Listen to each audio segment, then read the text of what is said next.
wise. Grass only greener when it's fertilized. Gave them truth in these songs, they prefer to lies. Destiny beautiful, adrift in her purple lies. You can't see me, you Stevie. Wondering how I reach more evolutions than Evie. And make it look easy. Dream on, yeah. Dream on, dream weaver.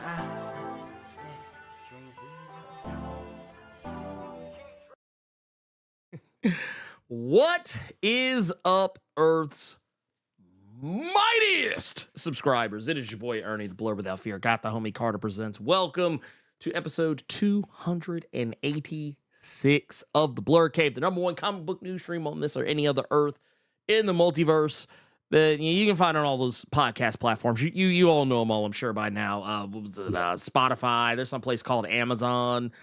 There's like a Google. I don't. You guys know where they are. Anyway, wherever you watch them, you know, leave us a rating.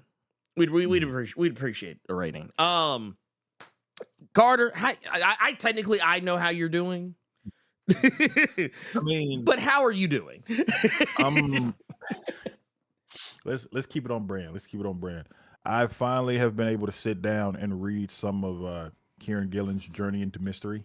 Oh, with the whole Kid Loki thing. I'm almost done with that first epic collection of it. There are two of these. I got them both. It's been solid so far. It really makes me regret never reading Fear Itself. Really? I never read Fear Itself.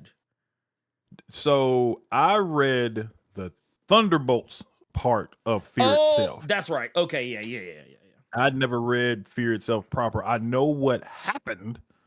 But yeah, I'd never read it. And with this, like, you have to know, you got to know what was going on with it. It actually makes me want to find Fear Itself just so I can read it in conjunction with the Journey into Mystery stuff. But that's been solid so far. And plus, I had seen they had collected the Agent of Asgard that Al Ewing did. Oh, They yeah. They collected that like a complete collection trade, which you would need to have read this to understand what's going on in the Agent of Asgard. So that's on my to-do list because I've really been enjoying that Kid Loki stuff, which I'm able to enjoy it a lot more because Young Avengers was literally like a continuation of the Journey into Mystery stuff that Gillen did. So it was literally like Journey into Mystery, then he got Young Avengers, and then Gillen just came in with Al Ewing came in with the layup with Agent of Asgard. So I've been enjoying that. Hopefully all you amazing people have had a fantastic couple of days into this new year. But yeah, other than that, man, you know what time it is with that one. But yeah, I just been chilling, man. I've just been chilling this new year. Reconnecting with people and laughing at Timbaland streams. Which I now will have to be partaking in a bit more of after what you showed me. That was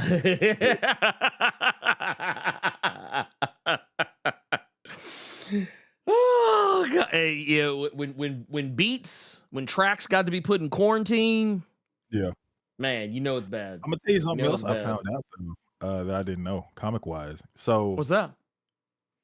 Because of it's Marvel Rivals' fault because they have a Doctor Strange skin in that game that is like it's the skin is from the Donny Cates run when Strange became one with the Yggdrasil, like Jesus and all that. So it had me kind of wanting to read it because all I had read was Damnation. I had never actually sat down and just like read a Strange run in its entirety, with the exception of the Donny Cates stuff, and then I'd read a little bit of the Jason Aaron run of it, and then I found out that Jason Aaron's run was collected in an omnibus. So now I got to hunt that down because I want to finish reading that, or reread it, I should say. And then I found out it's not an Omni, but it technically is of the Donny Cates run. So now I can have some Doctor Strange in the house. There you go. There you go. There you go. Yeah, that's pretty much what I've been doing into this new year. Is just getting reintroduced to certain characters that I maybe didn't really give a chance way back when because there were so many. I was an indie snob back then after just so many fucking years of Marvel and DC. When I found out about Image and saw the stuff that Image was putting out, yeah, big dog. So I'm getting back into the swing of things with that. How you been? Man, I'm good. I'm good. I'm good. I tell you what. You know what? Let's do a little progress report. Let's do a little progress report. Okay. So, first and foremost, Happy New Year, everyone. We're back. Yes. We're back. Yes, This is the well, you have seen my face. Because and I'm gonna be honest with you, keying with Lionel, just keying with Lionel. Dude, I was having a good ass time. Don't even look. Count Chocula himself was on the Blerd, was in the Blerd cave. Look, I just like on the channel in the stream. I had Count Chocula. I had Sonny the Cocoa Puffs bird in my goddamn presence. You goddamn right. I was laughing my ass off. I'm not gonna lie, it's difficult to talk to Larry, not because like he's all over the place, but because the whole time he was talking, my childhood was just like, yeah, just blowing up all over the place. Because his normal speaking voice is it's not precisely Lion-O, yeah, but it's like an amalgam of Lion-O and bluegrass and Dolph.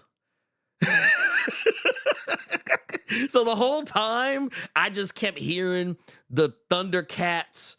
I kept hearing the Thundercats in the background, but also kept hearing the Silverhawks theme, and I kept hearing the Tiger Sharks in the background, and yet at the same time I kept craving for some goddamn Skittles, and also was like, man, a bowl of Count Chocula will be hitting right now.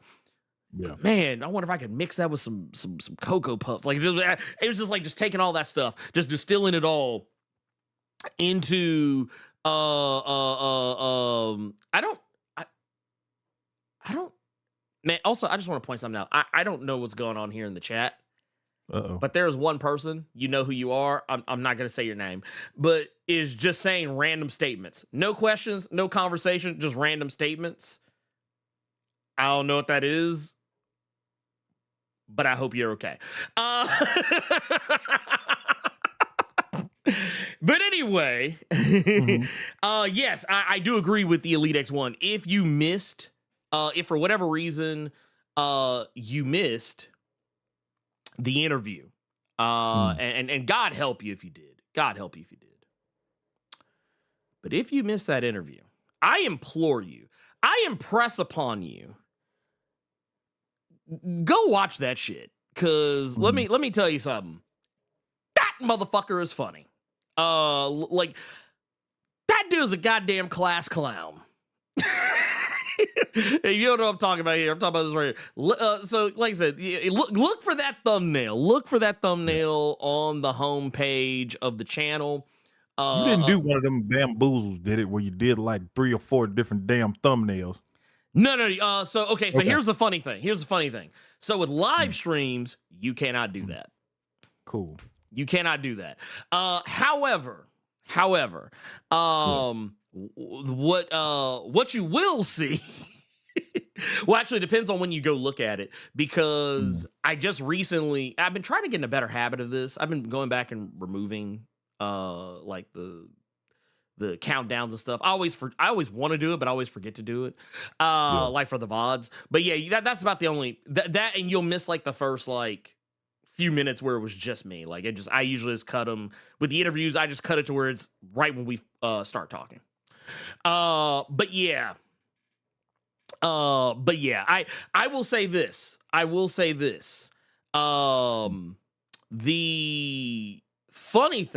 The funny thing about it is that he was just so chill. He was just so cool, so laid back. I was like, man, you're supposed to be the Lord of the Thundercats. But I was like, man, you really are bluegrass. You just chilling. You just chilling here with the little pick fiddle and the cowboy hat and the bandana around your neck. I was like, that's really you. I was like, that was probably the closest we got to seeing the real Larry Kinney out here in these streets. But no, I want to do a little progress report. Report because I feel like, you know what? I feel like y'all enjoyed it so much the last time. Okay. So I'll share some things. The things that I can. I'll share the things that I can. So Carter, you know, I mean, the rest of y'all know too. I mean, I'm not gonna sit here and act like y'all don't fucking know. But oh,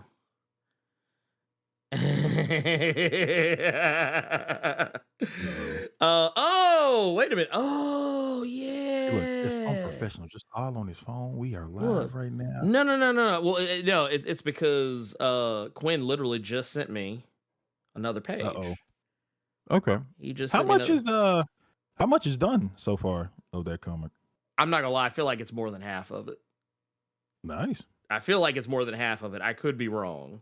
Nice. I could be wrong, but I am I don't want to misspeak. But I will just say this. So this was actually what I'm oh yeah, no, y'all can't see that. Y'all can't see that yet. That's not for y'all. That's not for y'all. That is not for public consumption. That is not for public consumption. I'm not gonna tell you what that sounds like. No. It was I'm okay, so Quinn has sent me a lot of I'm not bullshitting. We got a lot of pages. We got there's a lot of That's good. Yeah, no, we got a lot of pages, and I'm going through some of the revisions because there were like some pages where like we weren't sure about certain things, and then we went back, and then we like kind of touched on some stuff here, touched up on some stuff there. There was also what kind of made me giggle a little bit is because he was sharing with me that when he was sending me some of those pages to be reviewed, and I'm full disclosure, I don't rules lawyer really all that much when it comes to talking to Quinn about the book. So when he was sending me pages, I was like, man, that looks fire, because I'm just so captivated. I'm just so captivated by what I'm looking at that I'm not really paying attention to what, like, yeah, sometimes I am. Like, I think there'll be like a point where like, I was like, actually the gun here should be different. Like the gun, or this character should look a little bit more like this, or be placed as such.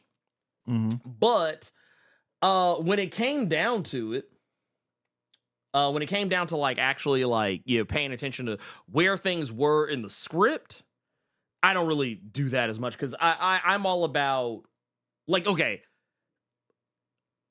sticking to the original vision. Yes, I'm 100% down for that. 100% down for that. However, if some shit look cool, I'll let that shit slide. I got you. I'll be like, man, you know what? That was cold as a motherfucker. We gonna keep that. We you know what? Fuck it. We'll let it ride.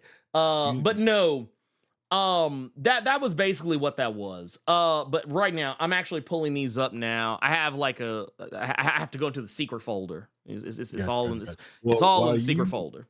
So while you are keeping whatever is sending you, while you keeping that, we also gonna keep this 5 from LP3. Saying happy 2025 to the cave. First cave of 2025. Just wanted to know Ernie and Carter's favorite comic of this past week. He said he enjoyed the Atom Project and Deadpool and Wolverine. So for me, it's real easy. Two-Face #2 was probably my favorite comic this week. I also did read Deadpool and Wolverine. Ernie, I think you'd be a little bit interested in Deadpool Wolverine.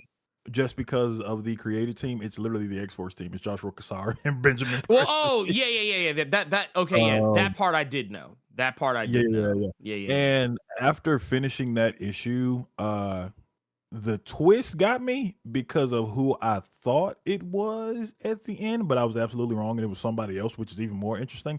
But it almost reads like this was just in like a cutting room floor issue of the Wolverine series, just because of some of the players in it. Mm-hmm. Like it looks like Okay. this was just like this was an issue that should have been in the Wolverine that maybe wasn't, or maybe it was supposed to be like a one-off X-Force issue or something like that. Just when you read it, especially with that creative team. But Okay. yeah, that was solid. I was surprised that was as good as it was. It did not need the parental advisory sticker on it because that read like a normal goddamn Marvel book. I know they're trying this whole parental advisory red band thing, but it was unnecessary. Yeah, you But want the red band. I'm over the red band era. I'm gonna be honest yeah, with you. but I'm other than that, 100% man, over it.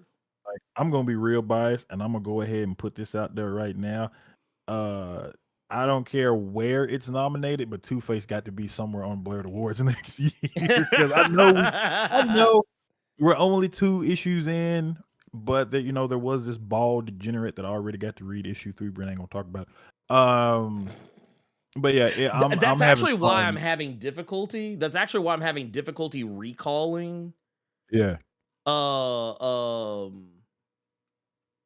What my favorite comic was, because I'm gonna be honest with y'all.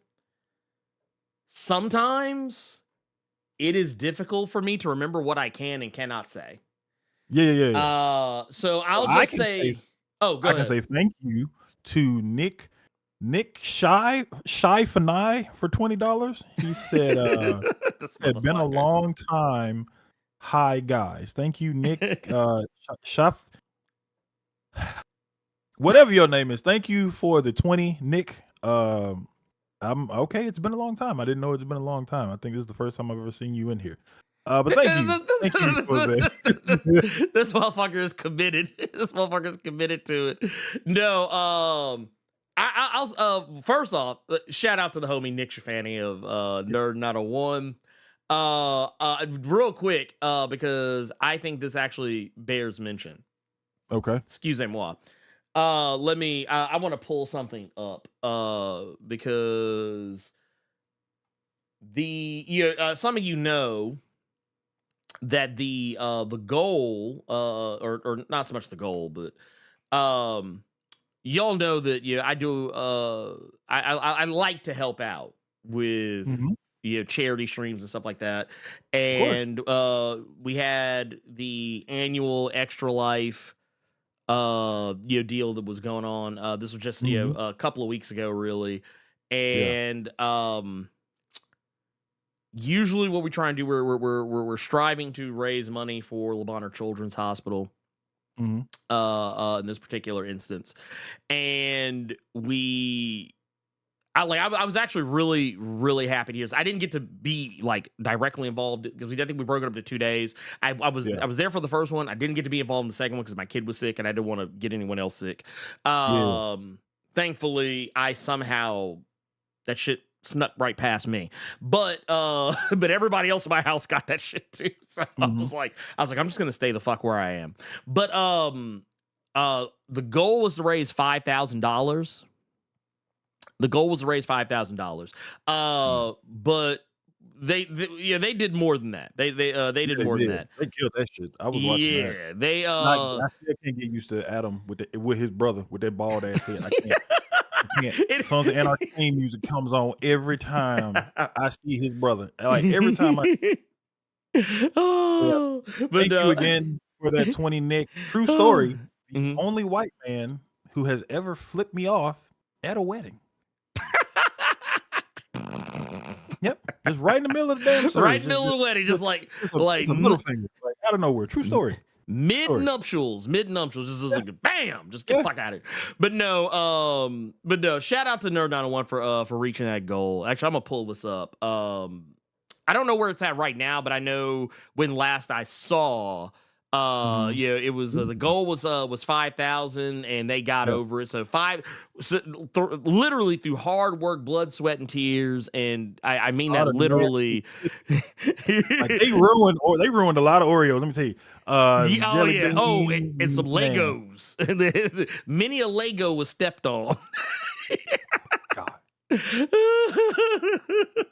But no, I'm really proud of them. I'm really proud of these guys for doing that. So, but that said, let's also, by the way, thank you for that 20, Nick. I appreciate you. Just awesome guy, just awesome. Salt of the fucking earth. You should know by now. Also, you know what? I don't want to let these slip away because I just saw, I have it under good authority. I have it under good authority from the gods at Streamlabs. Okay. That we got some action over there. Levester the Samurai hit us with a 1999 Streamlabs super chat, which by the way, y'all, it's always or almost always pinned at the top of the chat. I believe did I do my due diligence? Yes, I did my due diligence. Yes, it is almost always, it should always be pinned at the top of the chat if you really want to support the channel in a way that ensures the money comes straight to us. It doesn't go through any it's going to go through a third party, but not a third party that is already a billionaire and is taking 50, 30% in some cases, depending on where you are donating. Hit that link up at the top and you can donate directly to us. But yeah, Levesto the Samurai says, Happy New Year's, fellas. Hope y'all had a good holiday. Spending my holiday, on the beautiful island of St. Kitts. Woo! Where it is carnival. Woo! Yeah. Hold on, wait a minute. No, you got to. Yeah, you get the bomb for that one. You get the bomb for that one. My guy is out here. That boy finna have that fedora on all 2 weeks. Oh yeah. That hat ain't no. Yeah. Everybody he is Sunny, and he wants them to be in the band. You hear me? Man, what? Yeah, it says it's gonna be 2 weeks behind on comics anyway. Stay blessed and have an amazing show. No. You have an amazing show. I don't want him to have an amazing show because I'm not there and I can't see it. I want to see Carnival all the time. I'm clearly hating right now, but don't even care. I hope you drop that goddamn hat and somebody step in it. So it's just that dip in the middle. Like, no. I hope you have a horrible time because I can't be there and I can't see it. I want to see all the feathers and outfits and jiggle physics going all around. I am totally being a man right now and I do not apologize for it. But hope you have a good vacation, brother. Hope you have a good vacation. I hope there is nothing in your pull list when you get back because the comic shop forgot. Damn. Wait. You gonna do him like that? Oh, I'm clearly hating right now. I'm clearly hating for the new year. I hate when people do that shit right there. He just said, I'll enjoy it for all of us. Don't y'all hate when people do that? How you gonna enjoy it for me when I'm right here? I really hope that comic shop do you dirty and put the wrong shit in your pull box. I hope they do. I really hope they do. I hate when people do that shit. I hate it. I'm going to enjoy this for all of us. I can't stand people sometimes. You can't enjoy nothing for me because I'm uncomfortably sitting in this chair right now. You can't enjoy nothing for me. He said, I am the Blerd without benevolence. Leave me alone.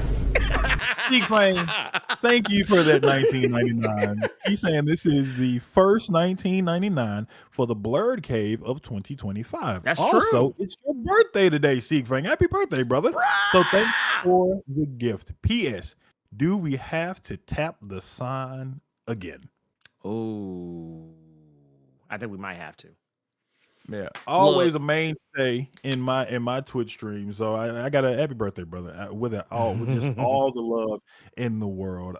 I hope you enjoy your day for you, as opposed to some motherfuckers that want to enjoy something for everybody, knowing damn well they can't. I hope you enjoy your birthday for you, TeeSpring. Happy birthday.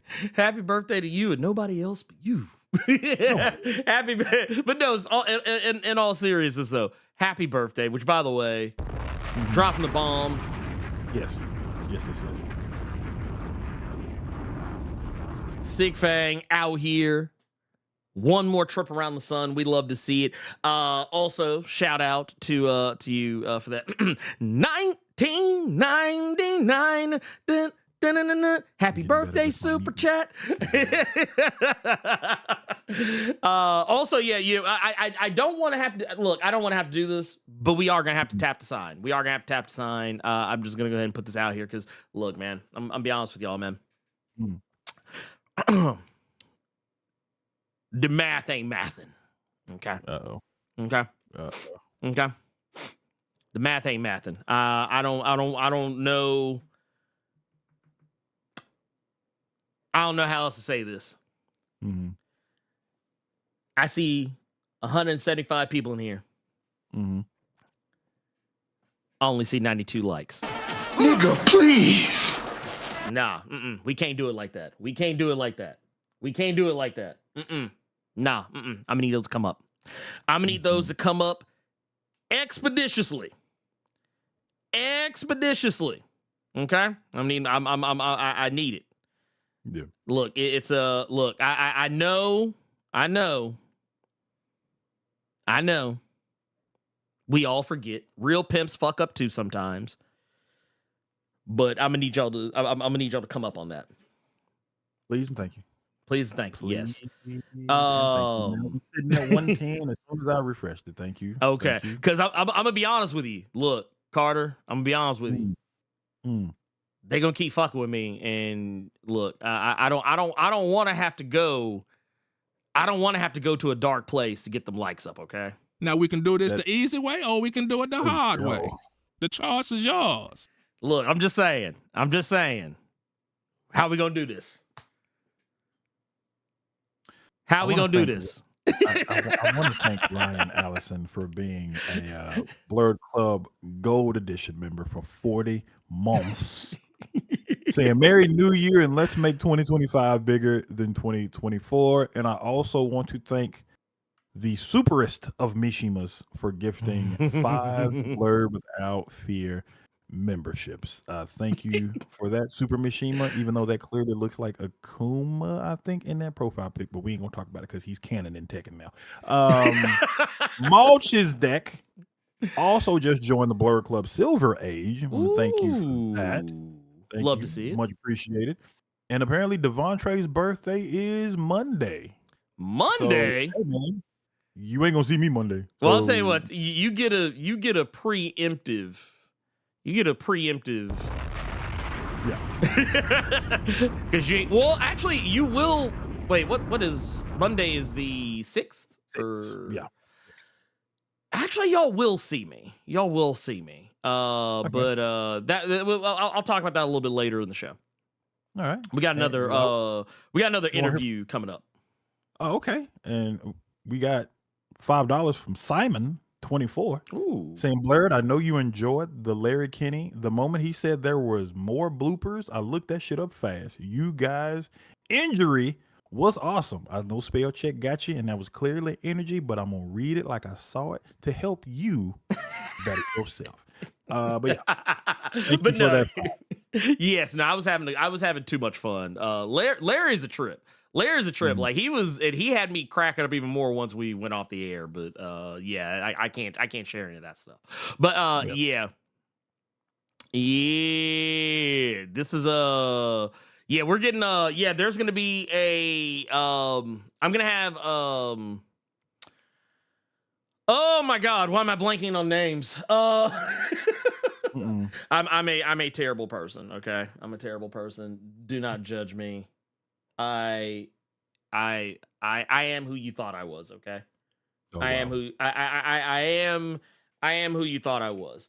But no, I'm gonna have Daniel Kibblesmith on Monday to talk about his upcoming Darkwing Duck. Because Dynamite's gonna be launching another Darkwing Duck series. I ain't gonna hold you. But you know that feeling when your chest drop when you get in a roller coaster? You said Daniel, and my shit dropped because I thought Warren Johnson was about to come at you. Oh no! He's like, I mean, yeah, hey, yeah, D-Dubs is always welcome. I mean, yeah, he got an open door. He can come in anytime he wants.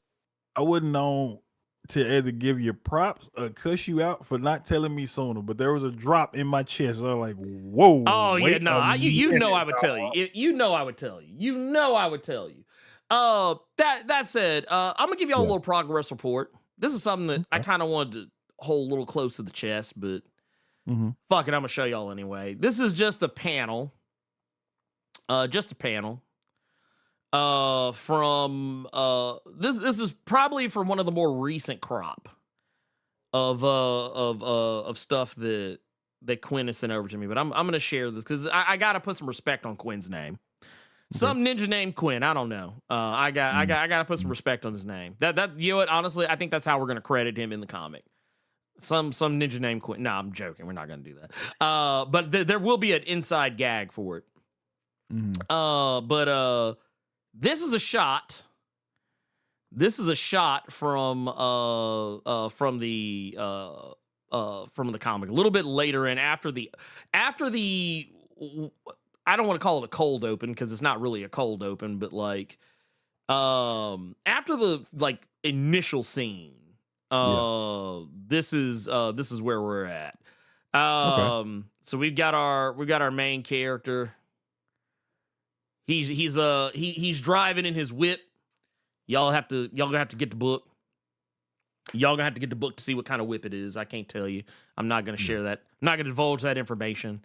And you're probably wondering why there's some blue motherfucker sitting in the car with him. Why is she blue and see-through? It's because she's a ghost. She is a ghost. So, little funny story. So, you know how people are always saying that, man, dude, I'm so sick and tired of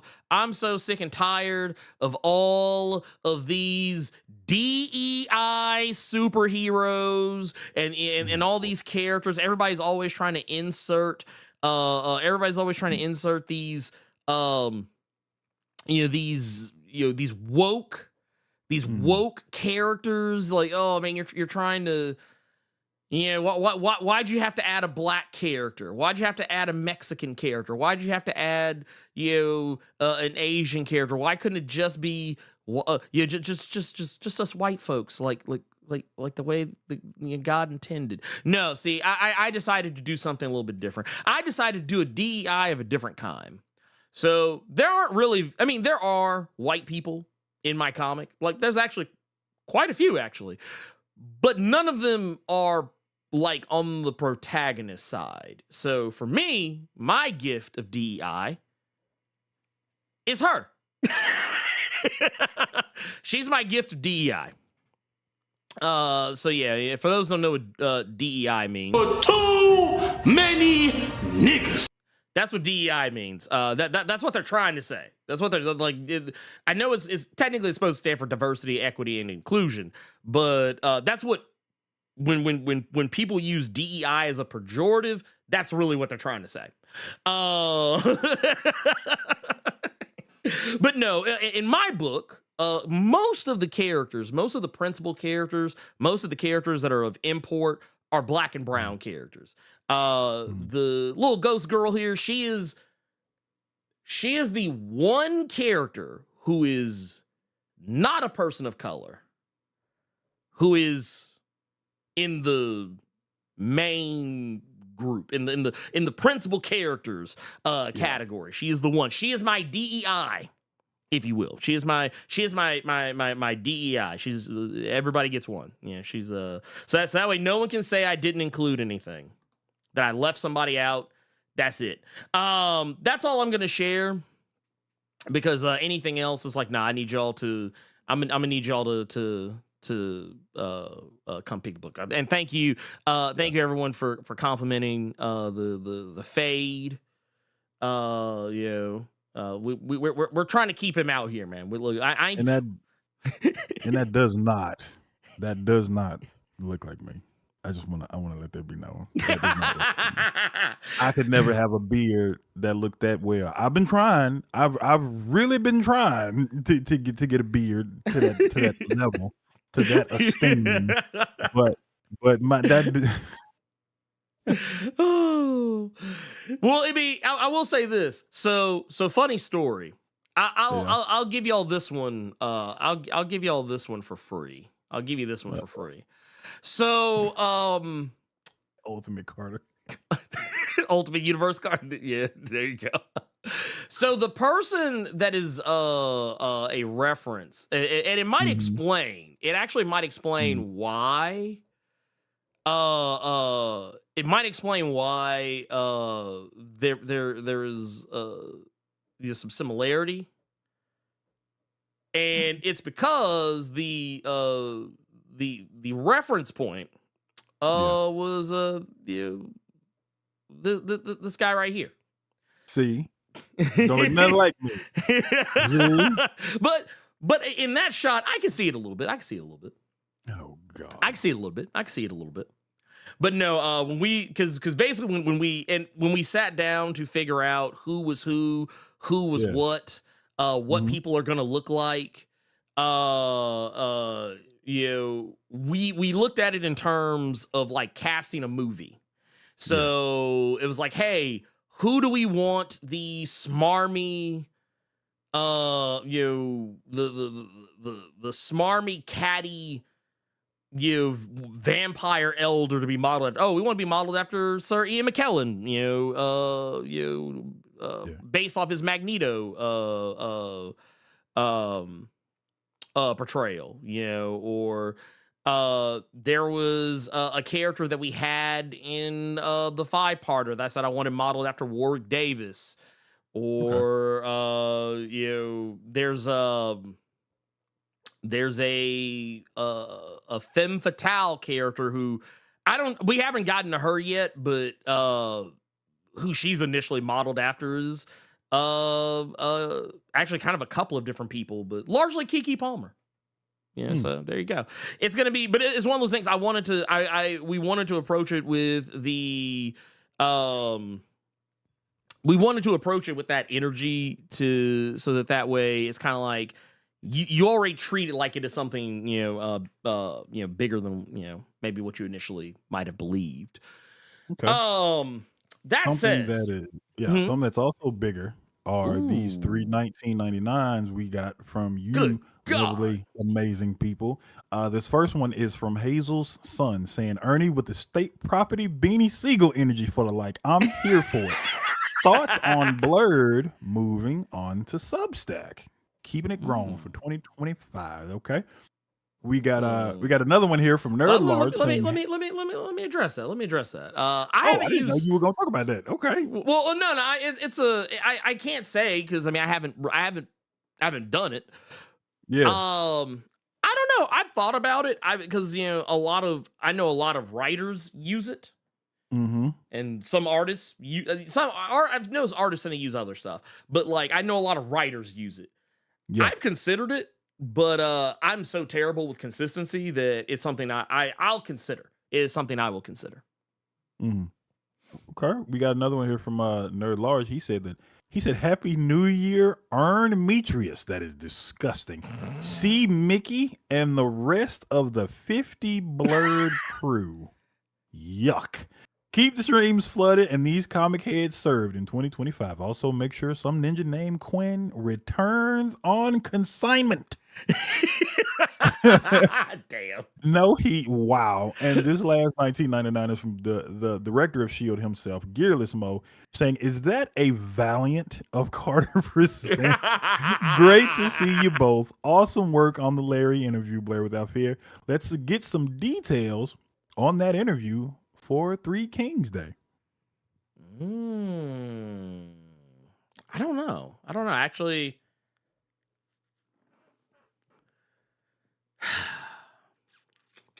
I have nothing to share right now at this point, sadly. Okay. I have nothing to share right now at this point, sadly, but I'll have to largely because I've been kind of giving people space. I'm big about space. Because I know how I feel when I feel like I am being crowded. Yeah. So I like to give everyone else in their particular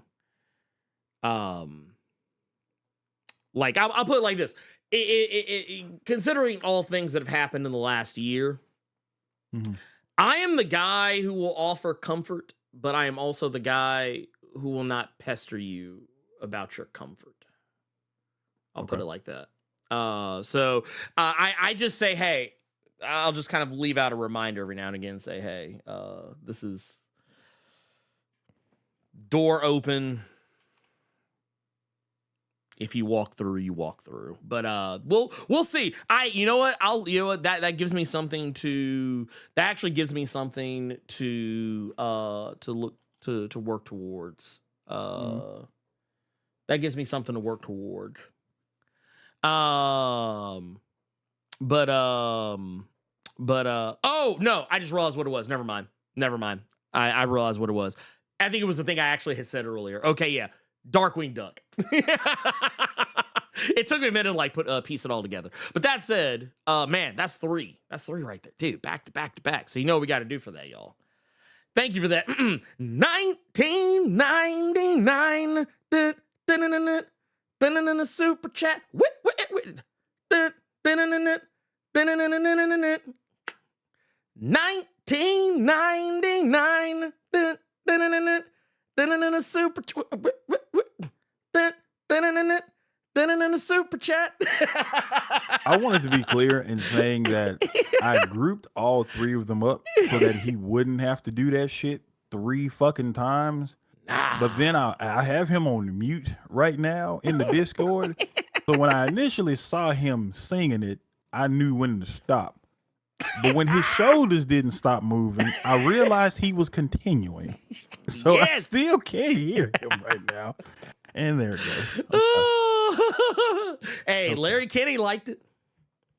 Okay. Yeah, Larry Kenny liked it. He was down. Actually, I slick wanted to. If it weren't for the fact that we were already over on time, yeah, I'd ask him to do it. I sure thought about it. I was about to say, man, can we get Lionel to do it? Can we get Can we get Lionel to give us the 19? But no, he was into it. He was having a good old time. I love that man. That white man is amazing. You realize had he done it in one of those voices, you couldn't do yours anymore. You would have to do that one at that point. Oh no, I would. Oh, please believe I would. You would have to be retired at that point. Oh yeah, no. Oh no, I would play it every fucking time. I would play it every time. Every goddamn time. But you know, let's get into the shit we came here to talk about. Yes. First and foremost, I just want to say that also thank you everyone for all the support that you're giving as we're coming back in. We're gonna get to the show. We are gonna get to the show. We got stuff to talk about. That said, the main thing. Let's talk about James Gunn. Let's talk about let's talk about the man, the myth, the legend, James Gunn.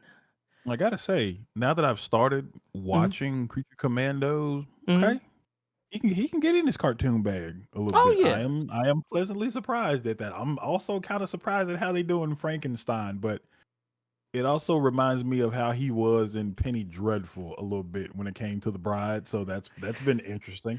It's going to be interesting how they do the live action stuff, since apparently these actors are supposed to still have those roles. We've actually already seen one of them. Okay. Because during the DCU, like that huge DCU leak. Yeah. We actually saw at one point Frank Grillo.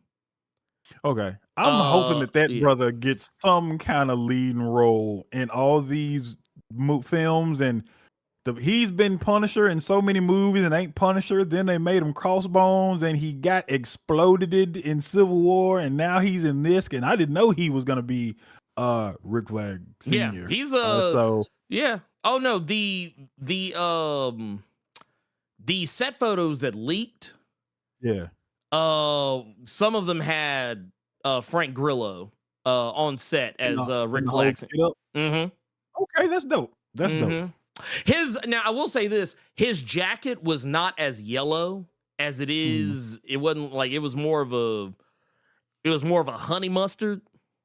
Okay. But and I saw a lot of people get mad about that.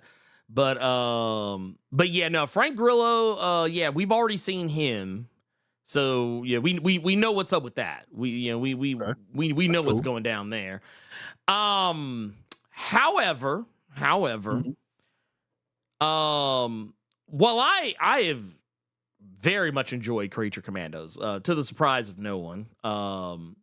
But there was something James Gunn said recently I liked even more. Okay. I liked this so much more that it's not even funny. And it's that we're not going back. We're not going back. We're not going back to Batman's. Not going back to Batman's origin. Okay. Which for me is great news. Because I'm fucking sick of it. I'm fucking sick of it. That's the reason why I actually put what I put in the on the thumbnail. Gotcha. People ask, like, hey, are we going to be going back to Batman's origin? And James Gunn said, no. He said, no, we're not doing it. He literally came out like this. He said, no, I am protecting y'all from Batman's origin. He said, you stay back, you foul demon.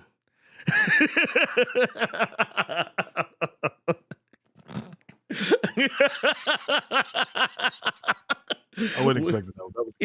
That was He's like, we ain't doing this shit no more. That was a good one. That was good. For all you audiophiles, we love you dearly, but you just got to see what's on the screen. So you got on point. I'm just saying. I'm just saying. Wow. Wow.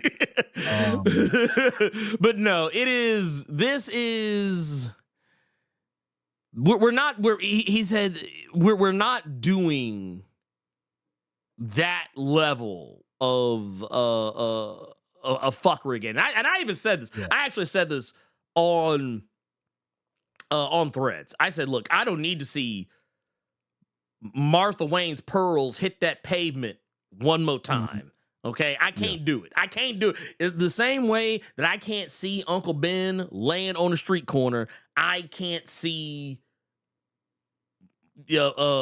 Martha and Thomas Wayne get laid down walking down Crime Alley. Like, what did he mean by it? Because did he mean it that we're not gonna see the origin in the sense of the Snyder shit where you saw it in a scene and then it went on about his business, or did he mean it in the Tom Holland Spidey route where we y'all know what time it is. Let's keep it moving. So yeah, that's what I was wondering. Yeah, basically, what it was, what was the where it came from basically was he said that we don't need the origin story again, because he's basically gone on to say that and it's actually for a multitude of reasons. It's actually for a multitude of reasons. Matter of fact, I'm gonna pull up this article right here, so I apologize. It's gonna be a little jank, but here, let's do it like this. Here we go. Bam! Look at this right here. So this is basically. He says he already exists in this universe. Yeah. Just like when we come to the Superman movie and we see the Superman already exist, he's already known by the people in Metropolis. We don't need to hear the origin story again. That's just a way to introduce that Batman is a part of this universe. Okay. And that's basically where we're at on that. But yeah, I applaud this decision because I think it actually worked for Spider-Man. Mm-hmm. I think it was like one of the things about Spider-Man in the MCU that was spot on. It was like when you want to talk about correct decisions in the most important phases of the game, I felt that the fact that we didn't have to watch Uncle Ben die for the third time, at least in terms of live action movies, Because we had already gotten it with the Sam Raimi trilogy. We'd already gotten it with the Amazing Spider-Man duology. And those were a lot closer together than people want to realize. Not only that, it's just like you look at it in the case of Batman. You've got Batman 89. Okay, we've seen it. It's something that comes up all the time in pretty much every Batman animated series. And then you get to the and also not even just the 89 movie, but it's also reiterated and rehashed in pretty much all of the following live action Batman movies from that original crop. And then you move over to the Dark Knight trilogy. It's rehashed yet again. Then we get to the Snyderverse, and yes, I did think that, I remember actually saying this at the time. The way that they did Batman's origin in Batman v Superman, I actually didn't mind that one because it wasn't like the movie stopped. It didn't overstay its welcome. It was part of the opening credits. It was just like, boop, boop, boop. All right, guys. All right, cool. Get the shit out of here. Get it. All right, Negan. Break the shit down. Yep. Negan, Maggie, Pearl's dead. All right, let's go. Okay. Get back to Ben Affleck. That's what I thought was. I thought that was better. But for me, I feel like that should be the last time. Yeah. I agree with James Gunn. We know these origins already. Everybody does. Even people who don't read comics know. It's a meme. It's a meme that transcends comic fandom. The fact that dead parents is a superpower meme. That lets you know we all know Batman's origin. It's the same thing for Superman. We all know Krypton blew up. I don't need to see it again, okay? I don't need to see Superman in the rocket flown off, whatever. It's okay. It's good. It's good. There's certain superheroes, and not just superheroes, but iconic characters who their origin. Yeah. We don't need to go back down the rabbit hole. Do that shit for Wonder Woman. You want to do a rehash of an origin, you can do Wonder Woman because she has different ones. But don't if it's somebody hell, I would even just say based off the strength of the CW. If you made a Green Arrow movie, I don't need to see Ollie on that goddamn island. Okay? I don't even want to hear him mention the island. Okay? I don't need it. We good? Did Benjamin Percy reference it in that book? Sometimes. Okay. I off and on, but so the main point for Benjamin, and it's funny you bring it up because I'll save it for later. But the whole thing I liked about that that Percy run was that they focused more on Ollie trying to be a good person and do the right thing. That was the most important aspect of that Benjamin Percy run. Okay. Yeah. But yeah, I don't think I don't think that we need origin stories, because honestly I feel like origin story has become a dirty word, largely because how it used to be superhero movies like the early aughts. It was like, this is the origin movie, and the origin movies were always boring. They were cool, but they were never the best movie in their bunch if they got a sequel. Yeah. It's like, the origin movie. This is the origin story. Okay, all right. So basically what you're telling me is we're not going to have any fun. The main character is going to fight a dark mirror of himself or herself, as the case may be. I always like to point at things like, what's probably one of the best examples? Probably one of the best examples of this is you look at a movie like Doctor Strange. What is Doctor Strange fighting? Just another sorcerer, but evil. Iron Man, what is he fighting? motherfucker in an Iron Man suit. What- It's just the bigger. Flash. What's he fighting? Another motherfucker that runs fast just like he does. Yeah, no, that yeah. What was Arrow season 1? Who was the bad guy? Oh, Merlin. Oh, Who's man. Merlin? He just does. He does the same shit that Ollie does. Same thing. Yeah. Don't worry about it. Ooh. All right. So I have to disagree with Gavin here because Gavin says Bruce looking at portraits of his parents, Superman in the fortress, etc. Mhm. Reference the origin or the status of the character, and you're good. Keep it pushing. Here's why I don't agree with that. Mm-hmm. Because you're still gonna show. I feel like that'd be like a cheater's way of showing an origin. Because I guarantee you, looking at the Bruce looking at the portraits of his parents, which could then be just him staring at him, and then you hear a gunshot, you hear the mama hollering, "Bruce, no!" And then you hear some pearls and shit hitting the ground, so they can cheat and do it like that. So you still got the goddamn origin story. Yeah. So I wouldn't even let him do that. I wouldn't mind the even do that. portrait. It's cheating. I mean, if you leave out all that other stuff, I'm fine with it. Like, I don't need to, like yeah, if you just, because here's the thing. We know. Yes. We know. Like, dude, let me tell you something. Let me put y'all on game. Let me put y'all on game myself.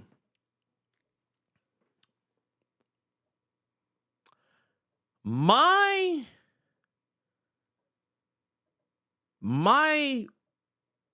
wife's sisters, Uh-oh. only one of them, I think, has ever really read comics with any, like, regularity. Yeah. All 3 of them know Batman's origin. Mm-hmm. They're not, like, dyed in the wool. Like, one of her sisters used to collect comics, like legit. Because I have them. I literally have the long boxes of them because I took them off her hands. But the rest of them, they don't read comics like that. Yeah, or at all. They know Batman's origin. They know Superman's origin. And They know I think- Spider-Man's. And James Gunn, I think, is going from the route of what you just said. Everyone, or basically, I think the point you were trying to make, everybody already knows it. Yeah, In this we time know. that we live in, with YouTube, with TikTok, with Instagram, you can get a quick little 30-second motherfucking video about Superman's origin, Batman's origin, Spider-Man's origin, Green Arrow if you really want to look for it, Deathstroke if you're really, really, really just bored one day. Hell, you don't even need to introduce, like, you don't even need an origin for Robin. Yeah. That's how, like, there are certain characters who transcend the corner of pop culture that they normally exist in. There are characters who transcend that, and when they transcend, they transcend to that upper echelon. It's kind of like, okay, case in point. You know what let me know that even though Aquaman is considered a D-list character by a lot of, like, comics fans, unless, like, you know what runs to read,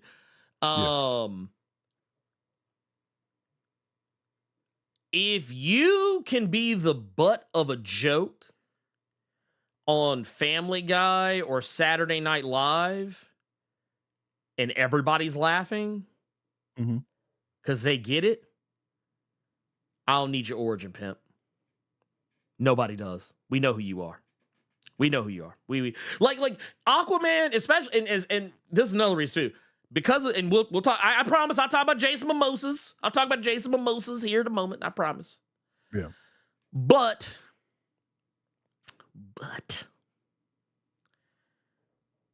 because of the Aquaman movie, I don't think you need to be rehashing Aquaman's origin anytime soon. Yeah. I mean, I feel like, all right, okay, cool. We know.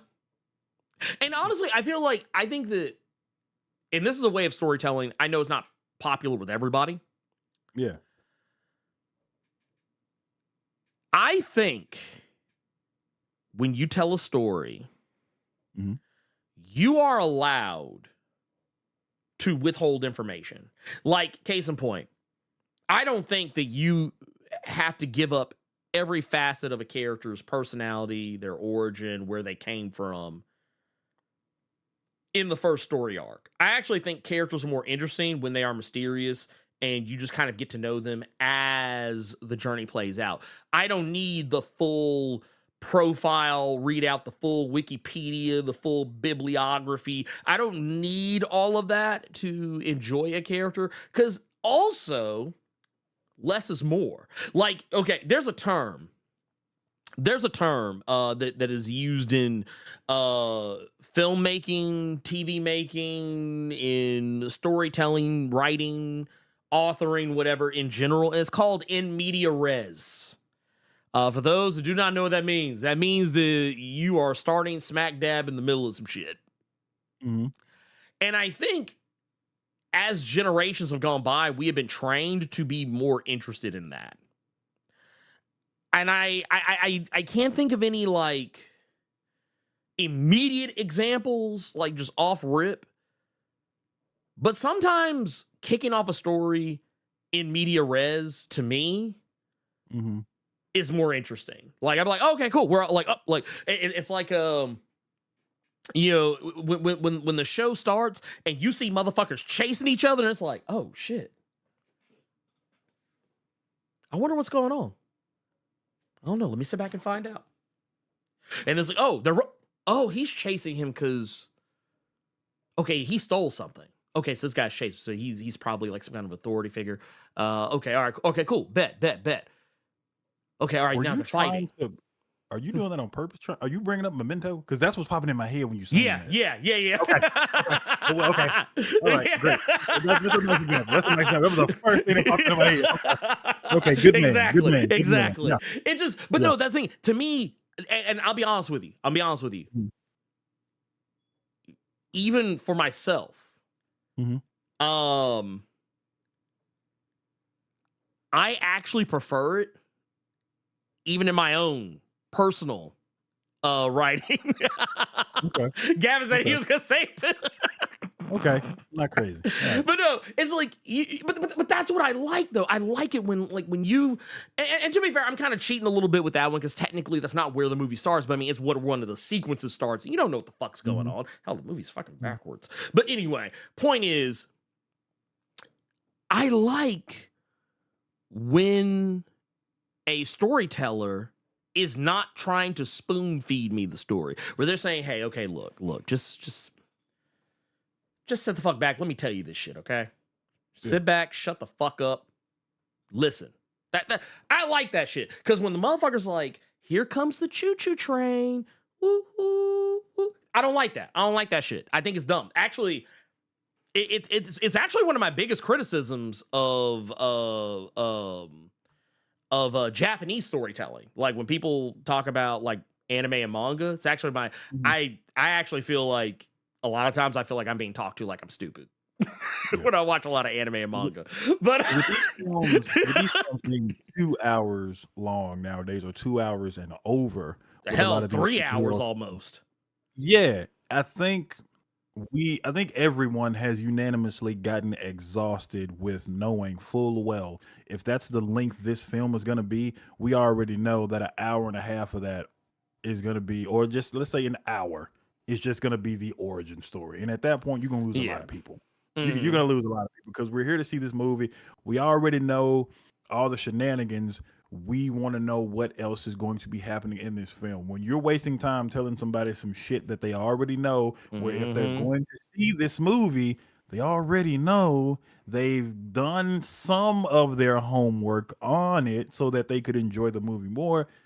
You don't have to do that. So, yeah, I think this is great that he's not going to go that route, because everybody named Mama know about them goddamn pearls. Everybody named Mama know about who is this little naked white child in my cornfield in the middle of goddamn Kansas. Look, we know this. We know this. We don't need to see it.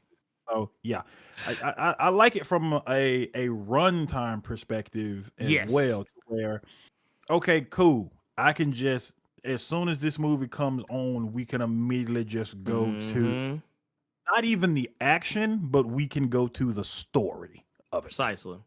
Well, look at Black Panther. Yeah. Look at Black Panther. That was no origin story, because we already got it in Civil War. They gave us, and I actually thought that was one of the smartest things that Marvel has done with their movies to this very day. They said, look, All right, we know this is Captain America Civil War. Tell you what, here's what we're gonna do. All right, there's some Negroes from a secret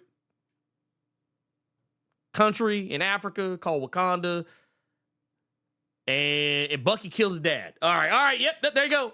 Off to the races. Yeah. When you open up Black Panther #1, I mean, we get like a little, like we get an origin for Killmonger.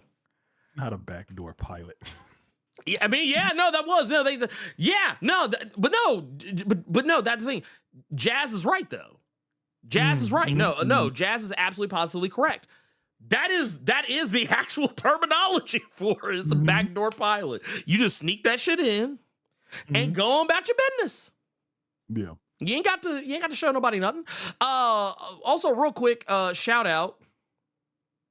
I want to give a shout out to the Elite X1. Out here with the 5 over on the Streamlab side. We got right here, says, as a huge fan of the Jay and Silent Bob films, I can't help but imagine if we ever got these 2 Road to Fame movies, but in that similar fashion. One being the Double Tosa story, and most importantly, the Blerd Without Fear and Carter Presents movie. Hey, look, I'm actually, you put us in esteemed company. You put us in like as a person who has followed Double Toasted since the spill.com days. That is esteemed company. I would look, hey, if somebody wants to make a documentary about how boring my life is, I'll let them have it. I'll let them have that aspect of myself. Just allow me some dignity. Oh, wow. Shit. Okay, Gregor D. Okay. He said no. I didn't know Streamlabs moved that fast. Right? I was like, oh, shit. I was like, oh. Well, y'all see it right here. Gifting 5 subs. I'm Gregor D over on the Twitch side. Damn. Yeah, I was like, oh shit. Like I'm looking at it, I was like, oh goddamn. I was like, whoa. Okay, we got everybody. So man, blessings so many people in. Did that Wakanda beat. Did that shit right. That man said, nah. He said, no, oh man, look, hit them bongos. One thing I want to real quick, just get us back on point. Something that I didn't know that again, this just goes back to the point of people already know these things. Gavin brought up the fact that people freaked out when Queens popped up on the screen in Civil War, which is true. When I saw it in theaters, I saw several people get hyped as fuck when Queens got on the screen. I'm one of the few who didn't know what that meant. And then when I saw it, like, oh, word? Okay, cool. Same thing happened when Spidey was fighting Cap, and Cap knew where he was from, and then Cap said Brooklyn, and then even more people just went crazy. Now I heard Brooklyn in Marvel Rivals and shit like that. I never knew these things, but other people did. That didn't stop me from enjoying the movie. No. That didn't. Oh, okay. For the people that got it, cool. For the people that didn't, it was just something. It was a fun fact. Now you know it. You can still go along with what's happening in the film. So that's dope. I really like that he's not gonna go that route. And if you, I like that. I like that. Well, I think that that sort of stuff, and I think we've lost sight of what Easter eggs are supposed to be. And I'm not talking about us. I mean, like in terms, I'm speaking more broadly in terms of filmmaking. Because I feel like that's what those should be. I don't feel like we should be stopping the movie. I don't feel like we should be like putting the movie completely on pause, hitting the record scratch, and being like, all right. Yeah, or one of my favorite cutaway gags from Family Guy. Ladies and gentlemen, Mr. Conway Twitty. And then just do, like, literally just carrying that shit, like letting that shit ride, like for like what felt like forever, but it felt like an eternity of a cutaway gag. But no, I think the best thing we can do, or what filmmakers should be doing, instead of trying to like put the movie on pause to hold these things up, let them be what they should be. Let them be Easter eggs. Let them be things that if you get them, you get them. If you don't, you fucking don't. You know, some YouTuber or TikToker or someone on Instagram or Threads will probably explain that shit to you if you don't know. Also, shout out to Justin Riley out here with the 2. Says, shout out to Double Toasted. Hey, dude, you know, hey, all day. It's I like, honestly, just to kind of show you where I'm at. I still go back every now and again and watch, because I think there's a channel out there that kind of archived all the old like spill stuff. I still go back and watch some of the old spill stuff for movies. I have. Yeah. Just really more for the yucks more than anything else. I like just like, it's like, oh man, that's so cool. Oh, yeah. That's or sometimes explain it wrong. Golf machine, man. Yeah, that one. Yes, 100% that one. But no, to get us back on track though, that's not the only thing that came out this week. We also got information that Jason Mimosas, he of Aquaman fame, he is in fact joining the DCU. The DCU has apparently y'all finally getting what y'all been begging for. Yeah.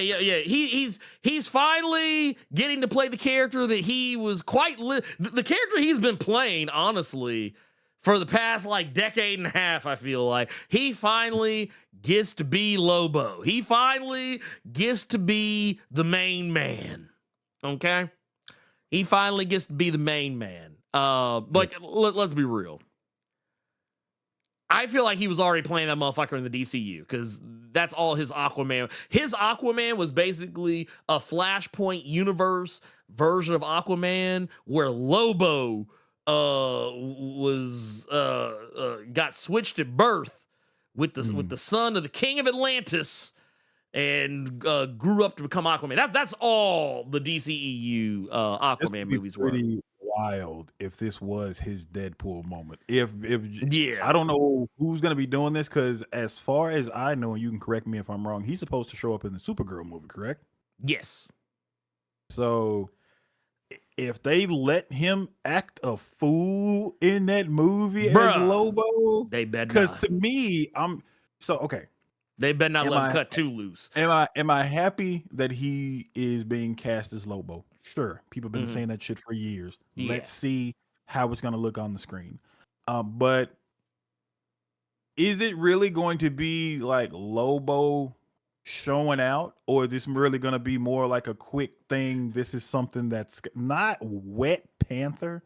You called Aquaman Wet Panther. This is the kind of shit y'all miss when y'all don't watch it live to see why. Like, because I'm on the I said, damn, is Ernie choking on it? Wet Panther. Okay, dog. So anyway, no, that's his name from now on. Wet Panther.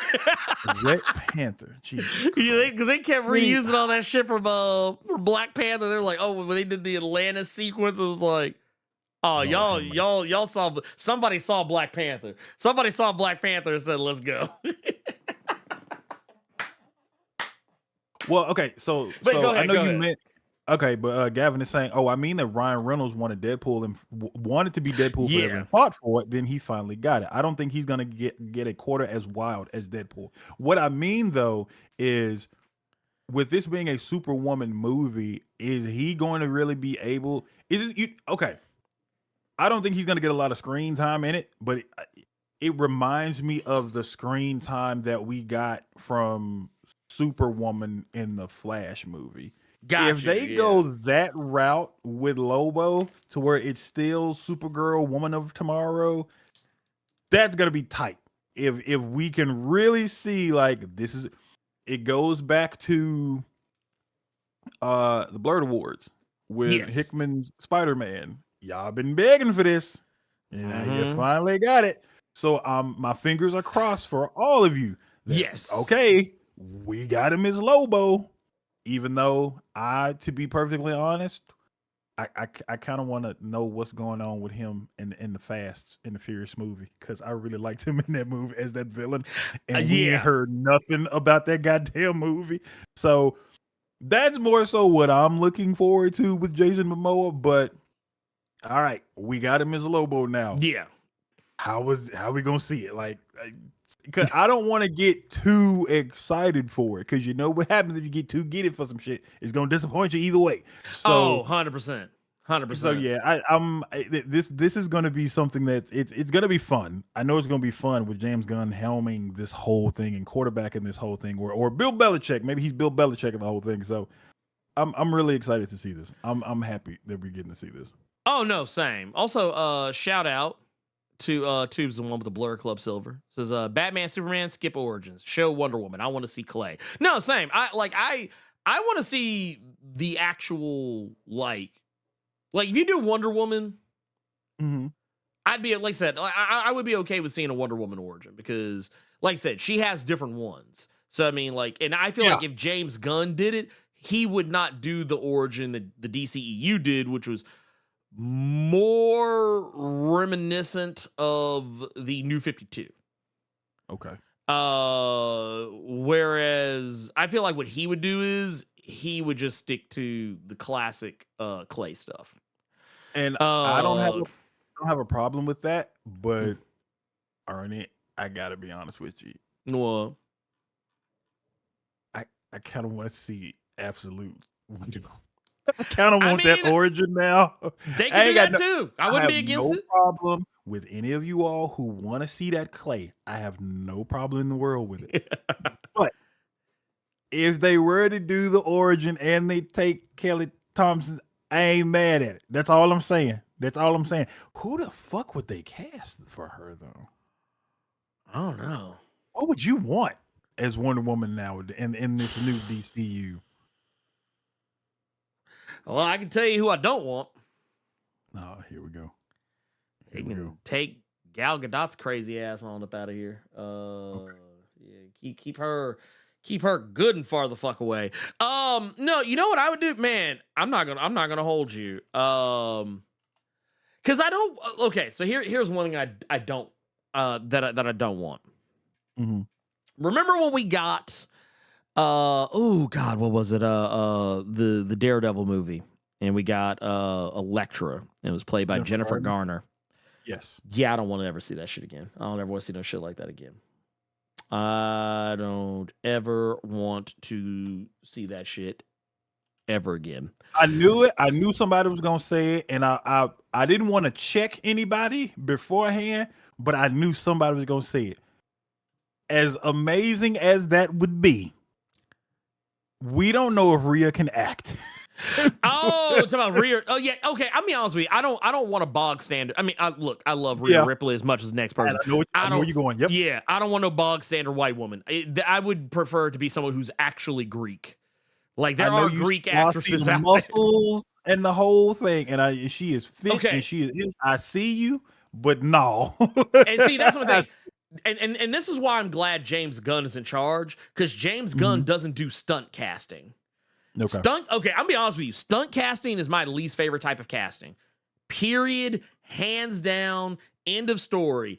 And largely because I see it so much get suggested. People, and I'm not saying there's anything like inherently wrong with it. I mean, you see what you see, but I don't think just because someone looks the part doesn't mean they can play it. Absolutely. Nor should they play it. Like, case in point, I saw people talking about Bill Skarsgård over the week. Talking about, ooh, man, Bill Skarsgård, he needs to be playing Joker in James Gunn's. Okay, look, I know y'all saying that because he played Pennywise, and he looks. Sit down, please. He looks weird. He has the capacity to make weird faces. I get it, but how about we don't? How about we don't? That would be like saying, man, you know, dude, they should make a Power Company movie, and you know what? You know they should get to play Josiah Power. Get Shaq because he big. You are a sick man. No, you are a sick man. Okay. This is a sick Negro. But yeah, dude, let's get the stunt casting up out of here. I know y'all love Rhea Ripley and y'all want to get stepped on, right? Freaks, Oh but no, let's move away from that. Okay? I just saw what was it? Tremble Dust just put it in here perfectly because I remember I used to see so many people say this. I.e. Triple H as, and it would basically be Thor. Dog, Everybody'd be always like, "Oh man, because he's got the hammer. He always got the sledgehammer." Dog, I'm gonna tell you one I saw that was real nasty, and it wasn't even Thor. They wanted Triple H Conan. Nah, I'm good. I swear to God, like right, and I No. will never forget that shit. It was right after Blade Trinity. And people, for whatever reason, kept talking about how fantastic Triple H was in fucking Blade Trinity. That they want they wanted Hunter Hearst Helmsley to be Conan in a relaunch of some shit. They wanted Evolution is a mystery as Conan. Stop. Oh, they Stop. want. And I'm finna set you off now because I guarantee you won't remember this. They wanted, because I've seen it come up several times throughout the years. And I remember when it was around the time Mandalorian dropped. Somebody, I'll never forget it. It was a Twitter post. Somebody brought it up again. They wanted Triple H's Conan, and then they wanted Gina Carano to be Red Sonja. No, I'm good on all of that. I am super straight on all that. Look, let me tell you something. That's stupid. Use your common sense. Like, no, no, I'll sir. never forget that. I mean, look, I'll concede and give you the Triple H Sabretooth shit, but like, but no, I'm talking about like people seeing somebody just because like they look like they look like the part. I'm telling y'all, people can look the part all day long and be so wrong for the part. Like, look, the what's the boy's name off Reacher? I'm so ugly. I almost said that. I almost said that. This motherfucker about to say that. I almost said that. No, Alan Richardson. Alan Richardson. Thank you. So Yeah. Alan Richardson, I saw so many people say, man, Alan Richardson needs to be James Gunn's Batman. Okay, look, let's calm down, y'all. Let's calm down. Absolutely. Hey, absolutely. But, if you want to be Bruce Lesnar, okay. I mean, but here's the thing. They're not saying that because he can act. Oh, you're saying it because he's big? They just saying that shit because he's big. Gotcha. They're not saying it because he is legit. Like, honestly, I think he'd make I think he'd make a good Batman. But I can tell when I see people say these things, they're just saying it for the wrong reasons. Like, that's a stopped clock being right. Elite just said twice a day. He can act, but they don't even care about that. No, he can act his ass off. And okay, I'm gonna tell you what. You know how he proved he can already play Batman? Is because he kind of slick already did it when he played Hawk on Titans. He could be Batman. He could do it. It wouldn't be hard. And I think that might be half the problem. It would be no challenge to him whatsoever. It would be like what was it? Did you ever watch that movie that came out recently, Red One, with Chris Evans? Yeah, the Santa Claus movie. So there's a scene where Chris Evans just walks up and sees a little baby like just sucking on the little candy sucker thing, and they cut away. And all of a sudden, you just hear a baby hollering, just and you just see Chris Evans walk past the camera with the sucker in his mouth. That's what it would be. That is what that would be. That is what that would be. It would be that and that alone. That's sanitary. Exactly. But it was just a way for the movie. It was shorthand for the movie to show you that Chris Evans' character was a piece of shit. Not a bad movie. It's not great. It's actually largely dumb. But we watched it because Cersei has a crush on the Rock. So Gotcha. She got a crush on the Rock, so that's why we watched it. That big Dwayne energy. You gonna get some of them Zoa energy drinks now? No. Have you seen those commercials? No, I see I'm them not. No, it's him. It's these different people. Like there's a woman, she taking care of her baby, and she's working from home on a computer and she drink the energy drink. Now I go from being a woman to big swole ass rock, just to giving people that big Dwayne energy. And then you see a shot of him with the face again. It's a Twitch ad. I see that shit all the time, dog. Here, actually, I want to hit this real quick because this is actually kind of hilarious. LP3 with the 5 says, is there a bigger character reveal / letdown in recent years than Gore the God Butcher? Ooh, man. Honestly, I don't think so. No, not that I can think of. Because I'm going to tell you, dude, do you know how nasty it was for me to watch Venom The Last Dance and then have to explain to my wife, who does not read comics with any regularity, have to explain to her that them little muck monsters that Noel was sending to fight Eddie in the movie was basically the same, like, or on paper should be the same shit that Gore was using in Thor: Love and Thunder. Okay, I'll give you one. Somebody in the chat just brought it up. I'll give you another character. I'll give you a letdown. It was Aldous Hodge as Hawkman. Because all he did was get whooped that entire goddamn movie. Oh, man. Okay. Okay. First off, man, you know what? Oh, I get it. Yeah, you right. Shit, you right. Shit. Pierce Brosnan is Dr. Fate. He was good as Dr. Fate and got gone in the same fucking movie. But yeah, Aldous Hodge and Hawkman, yeah, that was a letdown. That was a letdown. That boy was for no other reason than to get cleaned up every scene he was in. Oh, no. You know what it was? Hercules. Because you know ain't nobody going to remember that motherfucker. Ain't nobody going to remember that. Like, you right now, you even had to be like, wait, Hercules? It was only reason being because we had just finished talking about The Rock, so I thought you were like, what the fuck is he bringing up The Rock Hercules movie? But then I had to remember. Yeah, he was in Taika Waititi's movie. Yeah, he was. Look, here's a question for your ass because you are a huge fan of him, and we can move on.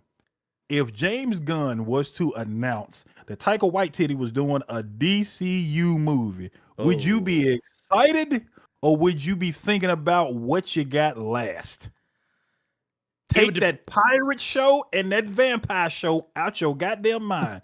Just look at Ragnarok and Love and Thunder. James Gunn announces Taika Waititi is doing a new movie in the DCU. Would you even care what the movie was or would you just...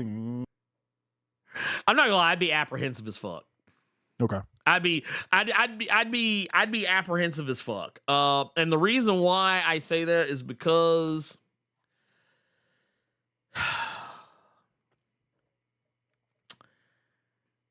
I personally feel like it would really depend on the movie. Like if he, I put it like this. If he said, if James Gunn said Taika Waititi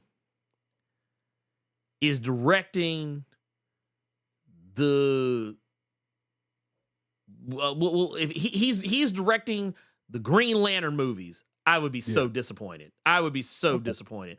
I would be like, oh man. Mutep just brought up a good one that I wouldn't be mad at. What if he did Doom Patrol? I'd be down. Okay. Like that, and that's why I said, like, it depends on what would be announced. Yeah, if you said like he was doing like Doom Patrol, Plastic Man, or like a fucking Metamorpho movie, or at the same time because we still ain't giving him the main event roster. We giving he got it is D. Look, it is D. Plastic Man, Doom Patrol, Metamorpho. We done took him off the main roster. He on Velocity and Heat. I'll give Gavin this too. Lobo, like if y'all wanted a Lobo movie, Taika could do it. Really? Well, no, just because. Well, no, I only say it because Lobo. Okay, I'll be honest with y'all. Lobo is not my favorite character by any stretch of the imagination. I like Lobo is one of those characters. I think it's cool when he shows up, but he can quickly overstay his welcome to me. Was that? You said so more so in small doses. Yeah, small doses. So like for me, I don't have any investment. I don't have any real like serious investment when it comes to Lobo. So like if Taika Waititi did Lobo, I'd be perfectly fine with it because I'd be happy with whatever. I'm almost and largely because I'm gonna tell you why I laugh. what? Because when you said that, I just started thinking with what he did with Gore. I wouldn't think we would get Jason Momoa as Lobo anymore. Because what if Taika wanted to do that new 52 Lobo? Ooh, okay, I ain't gonna lie. Okay, that's where I draw a line. That's where I draw a line. Because that new 52 Lobo was some that was some goddamn nasty. Look, Jesus! what the fuck was that? Okay, what was that? Oh, look, that new 52 Lobo. Reviewers are calling it everything from shit to fucking shit. Now 8 for Hero from Taika Waititi. That might be nice. That could be nice. That could be nice. You know what? I would rock with it. And you know what? Honestly, I would be okay with it. I saw somebody bring up the Creeper. Because this is a Carter out here saying, give him the Creeper. I mean, yeah, you give him the Creeper. He can have the Creeper. Let him go. Let the Creeper go. Because it might be something good. That speaks to Taika Waititi's sensibilities. But like, if you say he was doing, was it a Gnort? If he doing, yeah, he can have a Gnort movie. He can do that. Or I tell you what, you want to give him a Justice League International? Yeah, he can have that. He can have a Justice League International, baby. He can do that. You want to give him the Challengers of the Unknown? Okay, bet. You done lost your main roster privileges. Even and you just scraping by with JLI. We might give you like a good 45-second scene with Batman. You better get your ass back over here. Actually, dude, you know what's wild is that I feel like, and this is gonna sound crazy, because I know a lot of people have a lot of love for this franchise. Okay. I think he could actually do the Legion. I think he could actually pull off the Legion because the Legion is silly. Legion is a bunch of silly looking motherfuckers, like all day, every day of the week. I'm gonna tell you why I'm laughing. Because the Legion, I didn't read a lot of Legion. I more so knew what the cartoon was. Okay, so got you. In my mind, Taika Waititi doing Superman X. Oh, God damn. Do you remember Superman? Do y'all remember Superman X from that goddamn cartoon? Oh my God. Okay, no, actually, I got one for you. So here's who I would be scared of. This is who. This is the motherfucker I would be frightened of seeing him bring to the big screen. Y'all might already know. I'd be afraid we get this motherfucker, Ty-Rock. You remember Ty-Rock? we were doing so well because I'm trying not to be mean, but him on Doom Patrol actually sounded really interesting. But now you can just kill. You didn't kill. He said, "No." He said, "Get that Ty-Rock shit off the screen." He said, "Get that Ty-Rock shit off the screen." Oh man! Look, wait, Carter. You trying to tell me you ain't trying to see this on the big screen? You ain't trying to. You ain't trying to see the tighty whities on the big screen. You ain't trying to see that. It's that pose he doing right now, because you know that pose ain't nothing but him trying to get some air down there. That is all that is. He is trying to get his voice to breathe. That is all that pose is for. I bet that motherfucker get the highest of high notes. What else are we talking about? He's like, get that shit off the. Also, I got to go back. Look at them little boots. Look at them. Those are tube socks that he rolled down into ankle socks. Stop, dude. Them the Kanye 4s. Them the Kanye 4s. His hair is surprisingly political for the 31st century. Let's move on. Wait a minute.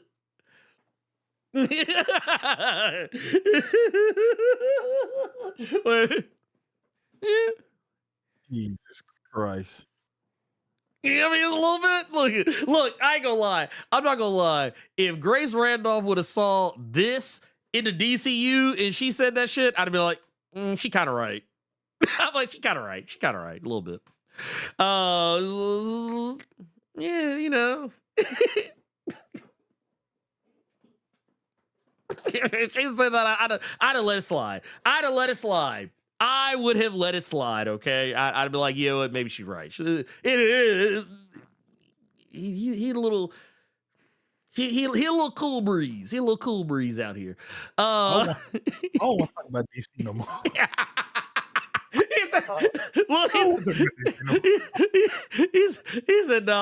He said, can we please go back to being Marvel shills? Can we please go back to being Marvel shills? Please. Like, why are you doing me like this? Lord have mercy. He said he got some Perk Angle wrestling boots on.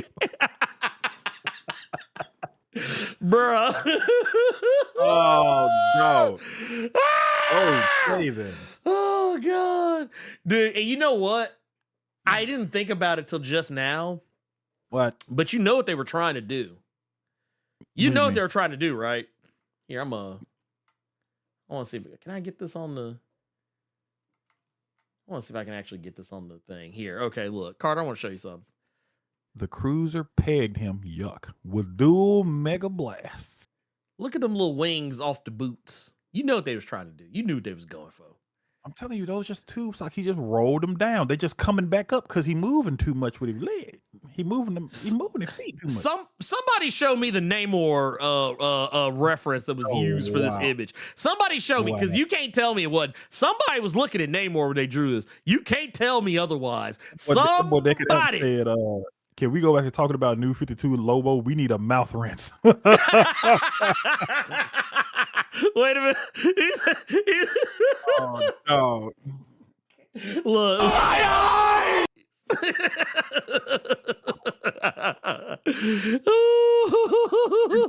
This is the Blerd Cave of 2025. This mess right here. This is what Either way, it is great to know that we're not going to get these origin stories. Superman is dropping in July, but let's. I don't know if you want to. Yes, but I don't want to talk about DC no more. This has been nasty. This has been nasty. I hate when you do this. You will be real quick to just ruin some shit for me. I'm sorry. Like dog. Somebody else said they would rather see the Hypno Hustler than Tyrock. So ooh, not the Hypno Hustler. Oh my! I tell you what, we can run through our last thing. We got one last thing. We can run through it pretty quickly. Yeah. Let's get back on killing brand, especially since they got a movie dropping next month. Yes, yes. Let's get back on the Marvel shill train. Yeah. They pay better anyway. Okay, so I'm joking. Wow. I'm joking. They don't. I don't get any money from Marvel. I promise you. Like I actually give Marvel money. I believe it or not. That's a whole gag, but you finna have motherfuckers Googling now. They be like, "Ooh, let me see if I can look up the." I knew Blerd with them. I told y'all, Blerd. Look at it. Look at all them goddamn X-Men videos for no fucking reason. I told you. He just dropped like 4 X Factor videos, and it's only 4 issues of X Factor out. Stop it. So yeah. First things first, we're gonna talk about some of so for those who don't know, not new. I don't know why I said new. Free, not new. Free comic book day, which I believe is gonna be May the 3rd. Yes. Right before May the 4th, yeah. So it's always easy to remember. Is going to be coming up, and we already got a sneak peek at some of the stuff that's going to be happening. Some stuff that actually looks pretty exciting, not going to lie. Yeah. What happened? Oh, hey, wait a minute. No, he didn't say that Marvel was penny pinching. Ooh. I'm gonna have to reach out and talk to you about them. I'll reach out to you, because I got questions. But yeah, no, I have largely because of what Jazz just said. Is why I'm almost not surprised. Largely because I have actually heard this from a lot of people. That is crazy. DC giving the Fruit Loops and Marvel giving the Fruity-O's. Well, you know, look, you knew, man. I'm trying to remember if I can. He said, "Well, there went all the X-Men video."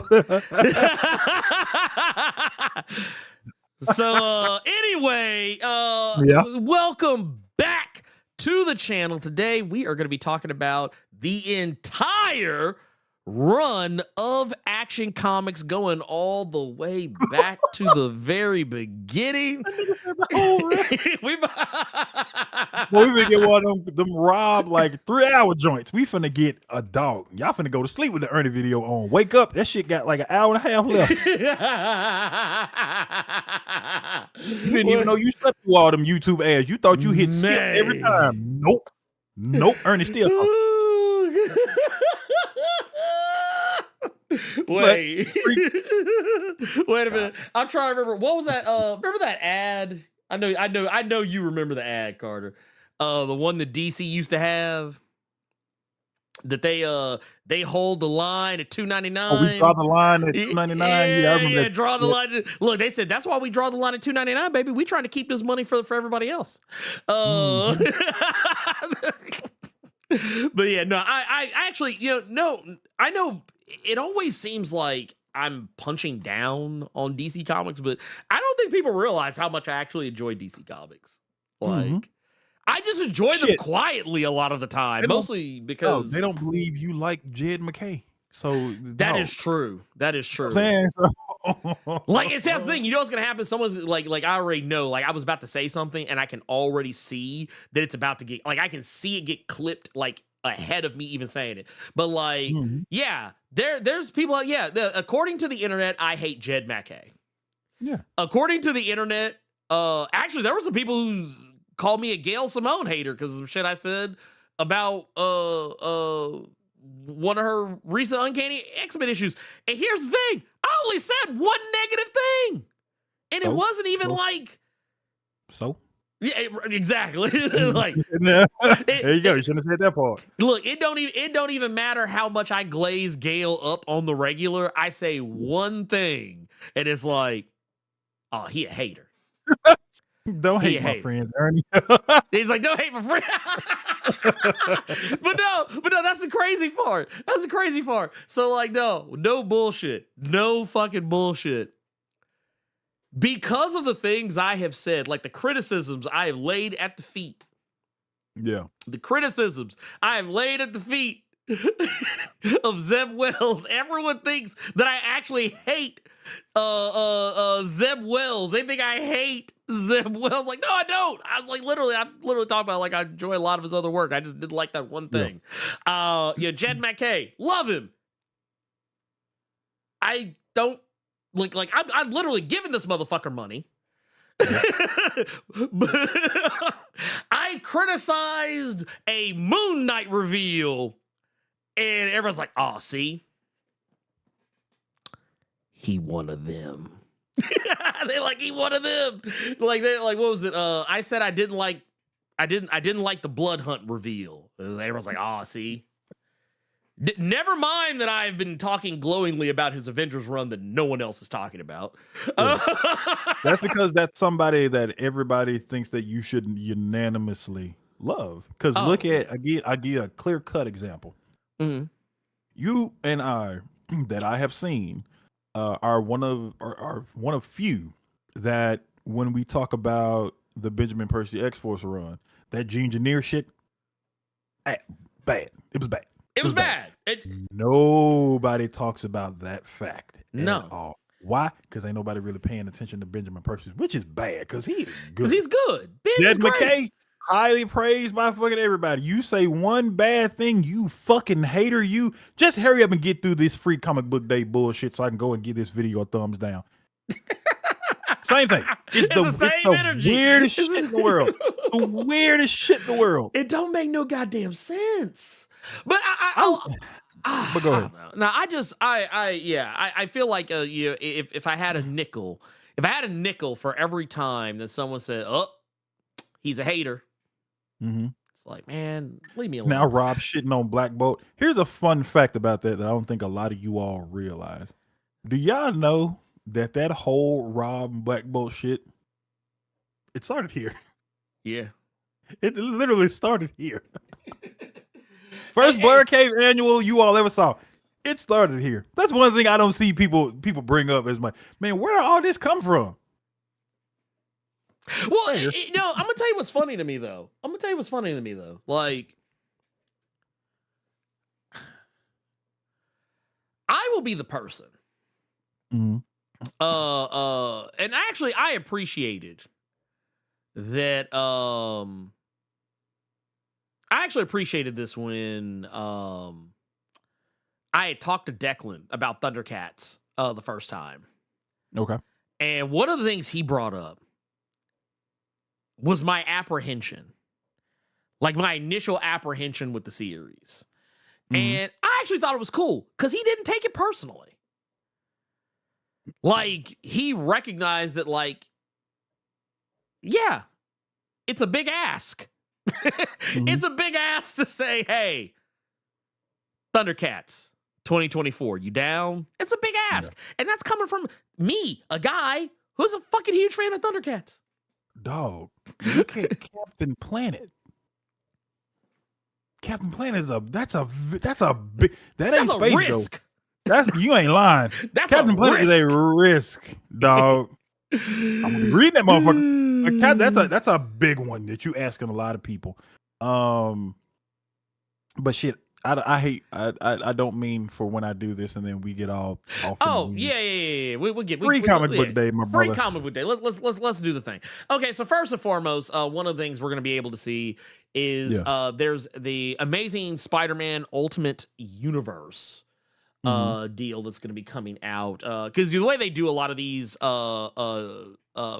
free comic book day deals, it's usually not just the one thing. You're usually getting a comic that's like it's like a half of one and a dozen of the other. So this one they're going to be kind of merging the Amazing Spider-Man stuff with the Ultimate Universe stuff, and there's some pretty cool things that pop up in this. For one, we know that the Amazing Spider-Man Ultimate Universe is going to be written by Joe Kelly, Dennis Camp, and Cody Ziegler, which that's a pedigree right there. That's a pedigree. Okay. Joe Kelly's fantastic. Dennis Camp is fantastic, even though, like I said, I gave my criticisms. Criticisms of the vanillas. They're not the vanillas anymore. They are the vanillas no more. Okay, they are the vanillas no more. I'm happy to see it. But and Cody Ziegler's out here with Deadpool and Miles Morales more specifically. But the reason why this is going to be so good is because I know the Spider-Man story, the way it's being built up is that it's basically going to be kind of like a refresher on Spider-Man. It says Joe Kelly and John Romita Jr. remind us who Peter Parker and Spider-Man are. Plus, they're going to give an exclusive prologue to this summer's Ultimate event that is going to be written by Dennis Camp, Cody Ziegler, and with Jonas. Is it? I think it's Scarf or Scarf. I never Scarf. Okay, bam, my man. And that preview in and of itself, which I'm excited for because there's some hints, there's some teases, some things that kind of call back to the what was it, Ultimate Invasion. Yeah. See, and I'm kind of nervous about this, to be honest with you, because just going back, let's rewind a little bit to your hatred of Jed McKay. The one thing that we would always bring up is the one example we would always give is Brian Hill's Blade, Jed McKay's Blood Hunt. Why? I'm looking at this from Joe Kelly, Denise Camp, and Cody Ziegler. So my main question was, when I saw this, it could be a very interesting read. I don't know. I have not read it yet, and I'm not trying to down it. But why is there only one person that's doing an Ultimate book, a part of writing an Ultimate event?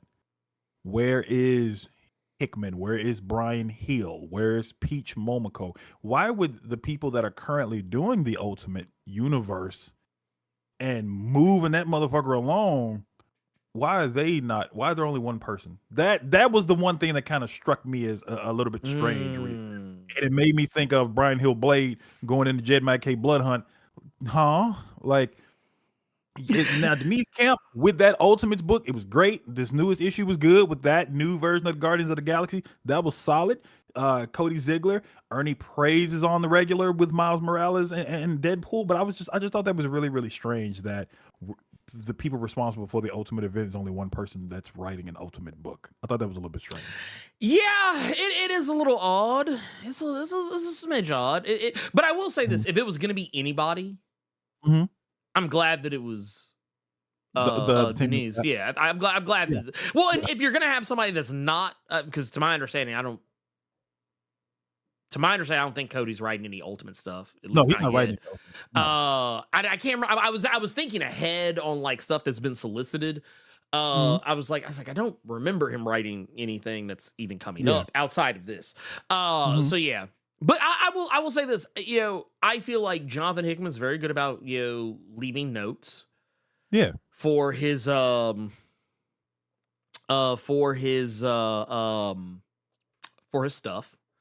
It's whether or not they're followed is another story altogether. But I'm willing to jive with it. I'm willing to jive with it. It's like I said, it's not for me. It's not about who's on the creative team overall. So long as I can tell that there's some level of synergy, and you have at least. And then again, like I said, I think. I don't know if this will get me in trouble.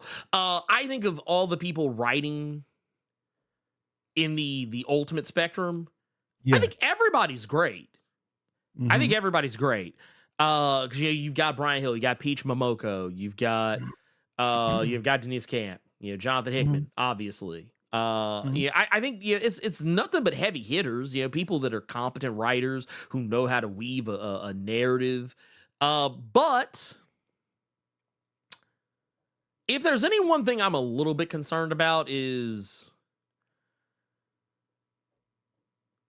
and this is my criticism of the Ultimate line. This is my biggest criticism of the current Ultimate line. I feel like the events don't hit. I like the events themselves. I'm not the hugest fan of. Like, case in point, Ultimate Invasion. It was just okay. Like, I thought it got really. Okay. I don't know. It didn't light my world on fire. Ultimate Invasion. Yeah. I'll also say that when they came back with technically this was a one shot, not an event. But when they did the Ultimate Universe one shot, didn't light my world on fire either. Talking about the recent one with this Ultimate Universe, the Nick Fury thing. Not that one. The one they did before all the other books came out. Gotcha. I didn't. I couldn't get jiggy with it. Like I couldn't get jiggy with like I liked the way Ultimate Invasion started. I thought the first two issues were great. I thought the issues 3, I think because it was only 4 parts. I think it was like issues 3 and 4. I was like, dude, what are we doing? I was like, like and then when they did the universe one shot, and then like I said, once again, this is before Ultimate Spider-Man #1, Black Panther #1, all that other stuff. When I read that, I was just like, I can't get jiggy with this shit. I couldn't do it. I couldn't do it. I just couldn't do it. But that is why I'm okay with the individual books, because I feel like the individual books have done really well. Regardless of what people may or may not like. I find it funny that people are still kind of harping, I feel like I take that back. I feel like the Peach Momoko hate has kind of died down at least a little bit. I think people finally just. It's been fun with the Peach stuff because I have spoken to people in shops to where they were they didn't know how to feel about that Ultimate X-Men, but then that led them to reading the other Peach Momoko X or just Marvel shit like Demon Wars and stuff like that. So I thought that was really dope that from going from there, it made them want to see more that individual has done. So that's been nice to see. It went from just hating on that shit because it ain't what you wanted, not what the solicits or Marvel said. Is you pissed at because it's not what you wanted, but then it's leading people to wanting to read other things, like with the Gillen stuff. I liked Immortal X-Men. I wanted to read Journey into Mystery Loki stuff. I'm loving the power fantasy. So I like when I see that, and that's the one that I've seen a lot is people reading the other written and drawn Peach Momoko Marvel stuff that she's done. So I really like that people have kind of not fully turned around, but I like that they've turned around. There have been some that have turned around on that one. I really like seeing that. It's wild to me though, because and you know, if I have any criticism of Peach's Ultimate X-Men is that I do agree. Yes, it does feel largely disjointed from the other stuff that's going on in Ultimate Marvel. Yeah, but and I'm okay with that, me personally. But if for whatever reason, if they would have done what Peach is doing with Ultimate X-Men as some like separate thing, I'd have been perfectly fine with that too. I don't have a preference one way or the other. But I will say we do also have, there's the Fantastic Four. The Fantastic Four and Giant Size X-Men, which is that one is going to be Ryan North as well, because he's still on Fantastic Four. Also Colin Kelly, Jackson Lansing, and Chip Zdarsky. Now, okay, what brand are we getting from Chip? Ooh, so here's the deal. So let's take a look. Yes, please. So this, I don't know what it's going to be because they actually don't tell you in the solicit for it. However, we do know that Chip is going to be providing some art as well as writing. So this is going to be very interesting. Very interesting. But basically it says, in advance of Marvel's first family arriving on the big screen this summer, Ryan North and Humberto Ramos craft an unusual story in which the Fantastic Four respond to a most unusual interdimensional summons. And on the eve of the birth, this is why I hate solicit. Sometimes they kind of spoil shit. But it says, on the birth of the all new, all different X-Men, there is one extra mutant in attendance. Who is it? Only Colin Kelly and Jackson Lansing can tell you. Interesting. Sounds like there's gonna be some shenanigans. I'm tell you, there's gonna be some shenanigans. You know how many people finna have a pistol cocked and loaded for you? Because look at this image and look at what's behind Cyclops. All that shit, Blerd Without Fear, and that Carter Presence dude said about they not finna go back to the X mansion. Well, Carter Presence, look what I'm presenting to you. Look, Blerd, they at the mansion. You know it's coming. They're going. Well, because I mean, I think they're taking back the mansion. I think the mansion's going to get taken back because we got one more issue of Raid on Grey Malkin, and I think that's pretty much going to be it. The all new, all different. Well, we going back to that. What's going to be the new Fantastic relaunch? Fantastic Four now? Is that what we're going to get? We're going to get that again? I guess. Well, I think what's going on here is that, I think when we get to the culmination of X-Manhunt, I think we're going to... I don't know if I want to say this, because I can't say it with 100% certainty. Like, I'm not saying I have any inside baseball. I'm just saying this is a declaration on my part. I feel like we're going to get away from the uncanny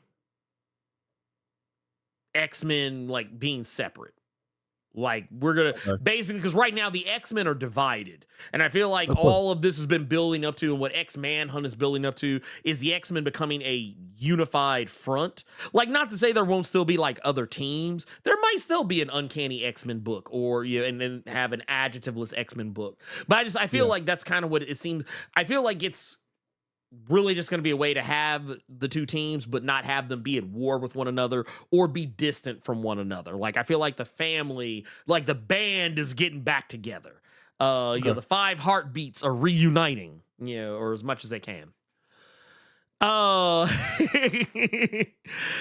that's what I feel like it is. I'm not saying that's what it is. I'm just saying that's just what it looks like on its face. The Fantastic Four, like as far as that, I know some people are saying, oh, it's going to be them, you know, bringing back Franklin Richards. I have no inside baseball on that. I don't even know where that's coming from. But to get to the Chip Zdarsky stuff, it just says plus another surprise from Chip Zdarsky. We're simply too good to you. But I don't know what that is, whether what Chip is doing, is that going to be X-Men related, or is it going to be something else? Like whatever it is, it's going to be clearly a surprise, but you know, we'll have to wait and see. I don't know where that's all I got. Can I talk about the one solicit that pisses me off? Shoot. Especially coming off of that Sam Wilson video of yours I saw for Sam Wilson Captain America. So one of the solicits we have here is from Free Comic Book Day 2025. Ironheart / Marvel Voices #1. It's written by Justina Ireland is one of the writers on this, and art by Julian Shaw and several others. Best-selling writer Justina Ireland blasts Ironheart into Chicago's past for a story of Black innovation through the ages, and explore the past year of Voices anthologies with selections from Mystique and Destiny's star-studded wedding issue, Patriot's explosive return as superheroing, which you all saw that he made his return in the Sam Wilson Cap book, and the introduction of a brand new Ghost Rider. All that is all well and good, but let's go back to the iron heart of it all and why this annoys me. Yes. I hate when both Marvel and DC do this, to where you're only dragging out certain, and I don't want to say it like this, but I don't know another way to say it. When you dragging out Black folks and LGBT folks for just a pride issue or a voice issue, when they could very easily have, and they could very easily have a series if you put good creative teams on it, there would be no need for this. I don't like this. You could just give Ironheart a goddamn series to delve into whatever this sister is doing in Chicago's past with a story of Black innovation through the ages. This could be a 5-issue mini. This could be, instead of just, here's something for gay, here's a one shot for the gay folks, here's a one shot for the Black folks, here's a one shot for all people of color, here's a one shot. It irks me. Oh no, it fucking hurts me. I'm sorry. I don't mean to make anyone mad if I said something or if I didn't say it properly. I do apologize, but just I don't like these. I don't. No, look. Oh man, I'm gonna say something. A lot of people probably aren't gonna expect me to say. Y'all know me. Y'all know me. You know who I am. You know what I'm about. You know, I think everyone, deserves a seat at the table, because I'll be honest with you, if you don't have a seat at the table, then you're on the menu. And that's facts. You take that shit to the bank. But I agree, and I've said this off and on for a while.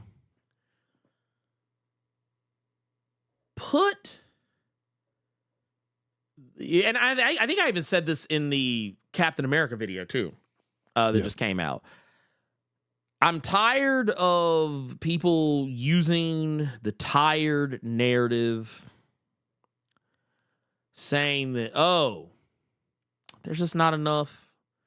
There's not any good Black characters. I wish there were, but there's not. No, you got them. You just got to fucking use them. I'll use this as I'll use this as an example. For those, for whatever reason, if you missed the Sam Wilson Captain America video, there's a shot. Actually, there's a couple of shots. Actually, you can kind of take your pick on that one. But there's a shot from that comic where we get to see like a Black superhero cookout. Lots of different black characters. And this right here is just a friendly reminder that, because people like to act like, oh, there's only like 2 or 3 like, good black characters. Like, no, there's tons of them. There's lots of them. There's lots of good, solid, black characters out there that could be something if you would allow them to be that. Like, I always use the thing, like, when people always talk about, oh, well, the reason why they always use Storm and Bishop in the X-Men and not any other black characters is because no one really knows those other characters. Well, you know why people know who Bishop and Storm are? It's because they fucking used them. I remember when Bishop first hit the scene. I'm actually give y'all a little bit of inside baseball. Some of you that didn't see the Bishop video that I did a ways back. But I'd be the first one to tell you, I didn't like Bishop when he first hit the scene. At all. I didn't like the way he was written, even as a child. Oh, his internet. Oh, here. I'm going to take the one for a minute. Carter will be back in a moment. I just realized he was still as a motherfucker. But no, here, I'm gonna cut to myself here just for a moment. But the thing for me is that I personally feel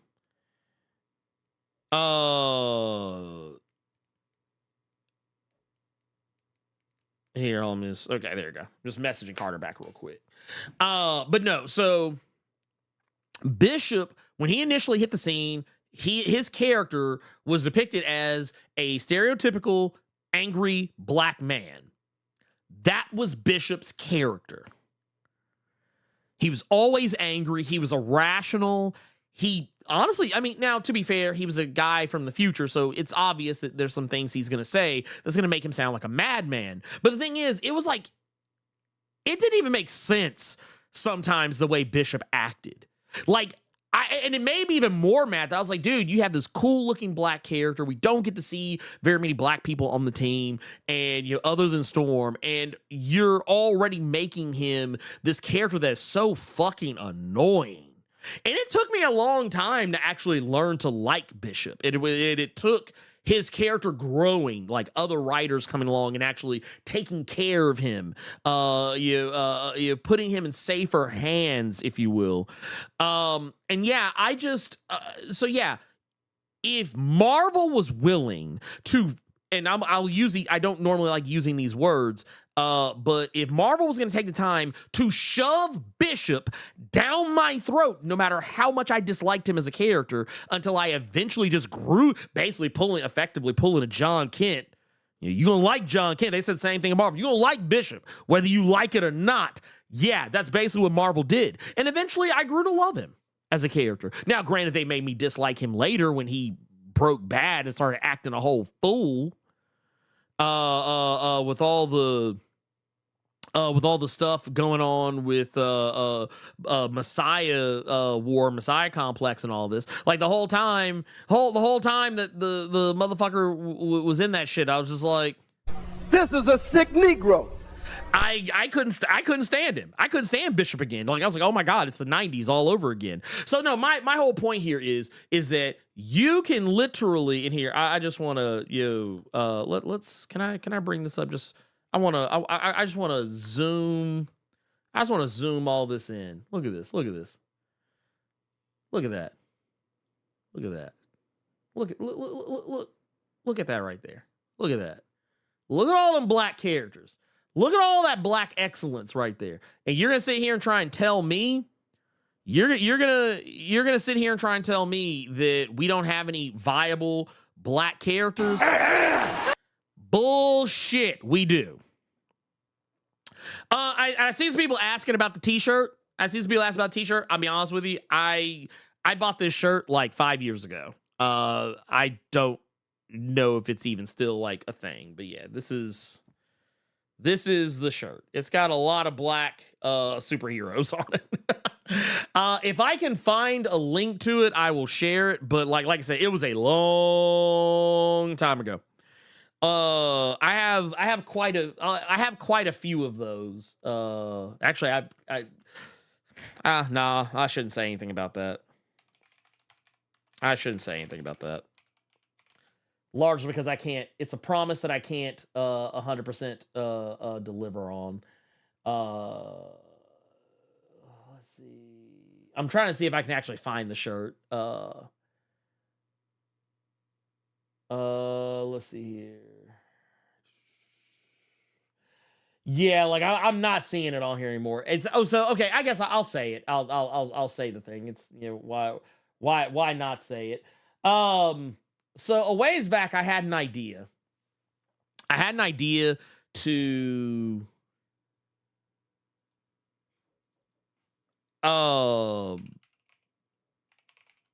make a version of my own, if that makes any sense. Because okay, so here's the thing. So what this is actually from, I think it's a Luciano Vecchio print. I might try and see if there's a way to make it where it can be like a thing again. But for those that don't know, there's actually two different ones, and I only ever saw the DC one made as a shirt. Sadly, that is the case. But I'll show you guys the one I'm talking about. It's where'd it go? Here it is, right here. So it's this. This is the print that's on my shirt. Gavin, I think you're right. I think it is. So where I got it from, it was a random Facebook. It was a random Facebook ad that I got it from. It was a random Facebook ad. The funny thing, oh hey, we got us a little raid here. Sinful meat sticks. Ooh. Thank you for that raid. Much appreciated. We're just doing the thing here. We're just shooting the shit. Honestly, we lost our co-host for the day. But I will say, if you guys would be so kind, if you all would be so kind, I don't know if does my shout out thing still work? I don't know if it still works, but I'm just gonna say here. Let's see if it happens. Let's see what happens. Does it work? Oh, it still works. Look at that. Look at God. Thank you for the raid. Much appreciated. For those coming over from Sinful Meat Sticks' channel, I am the Blerd Without Fear. I talk about comics and comic book movies and things of that nature. Yeah, every Thursday and Saturday. So you'll see me on here doing my thing. Yeah, all that good stuff. Thank you for that follow too, by the way. I appreciate it. But no, I will say this. I also, there's a Marvel version of the same thing. Just to kind of show you guys, what I'm talking about. This was a Marvel version, but yeah, it was something that showed up from I saw it on a Facebook ad. Like, you would scroll that should tell you how long ago it was, because I don't use Facebook anymore. But yeah, it I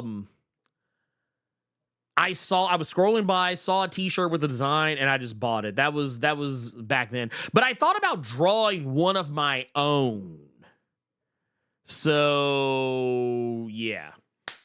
We'll see. It may not be as pretty as anything that Luciano would do or anything like that, but or you know what? I don't know.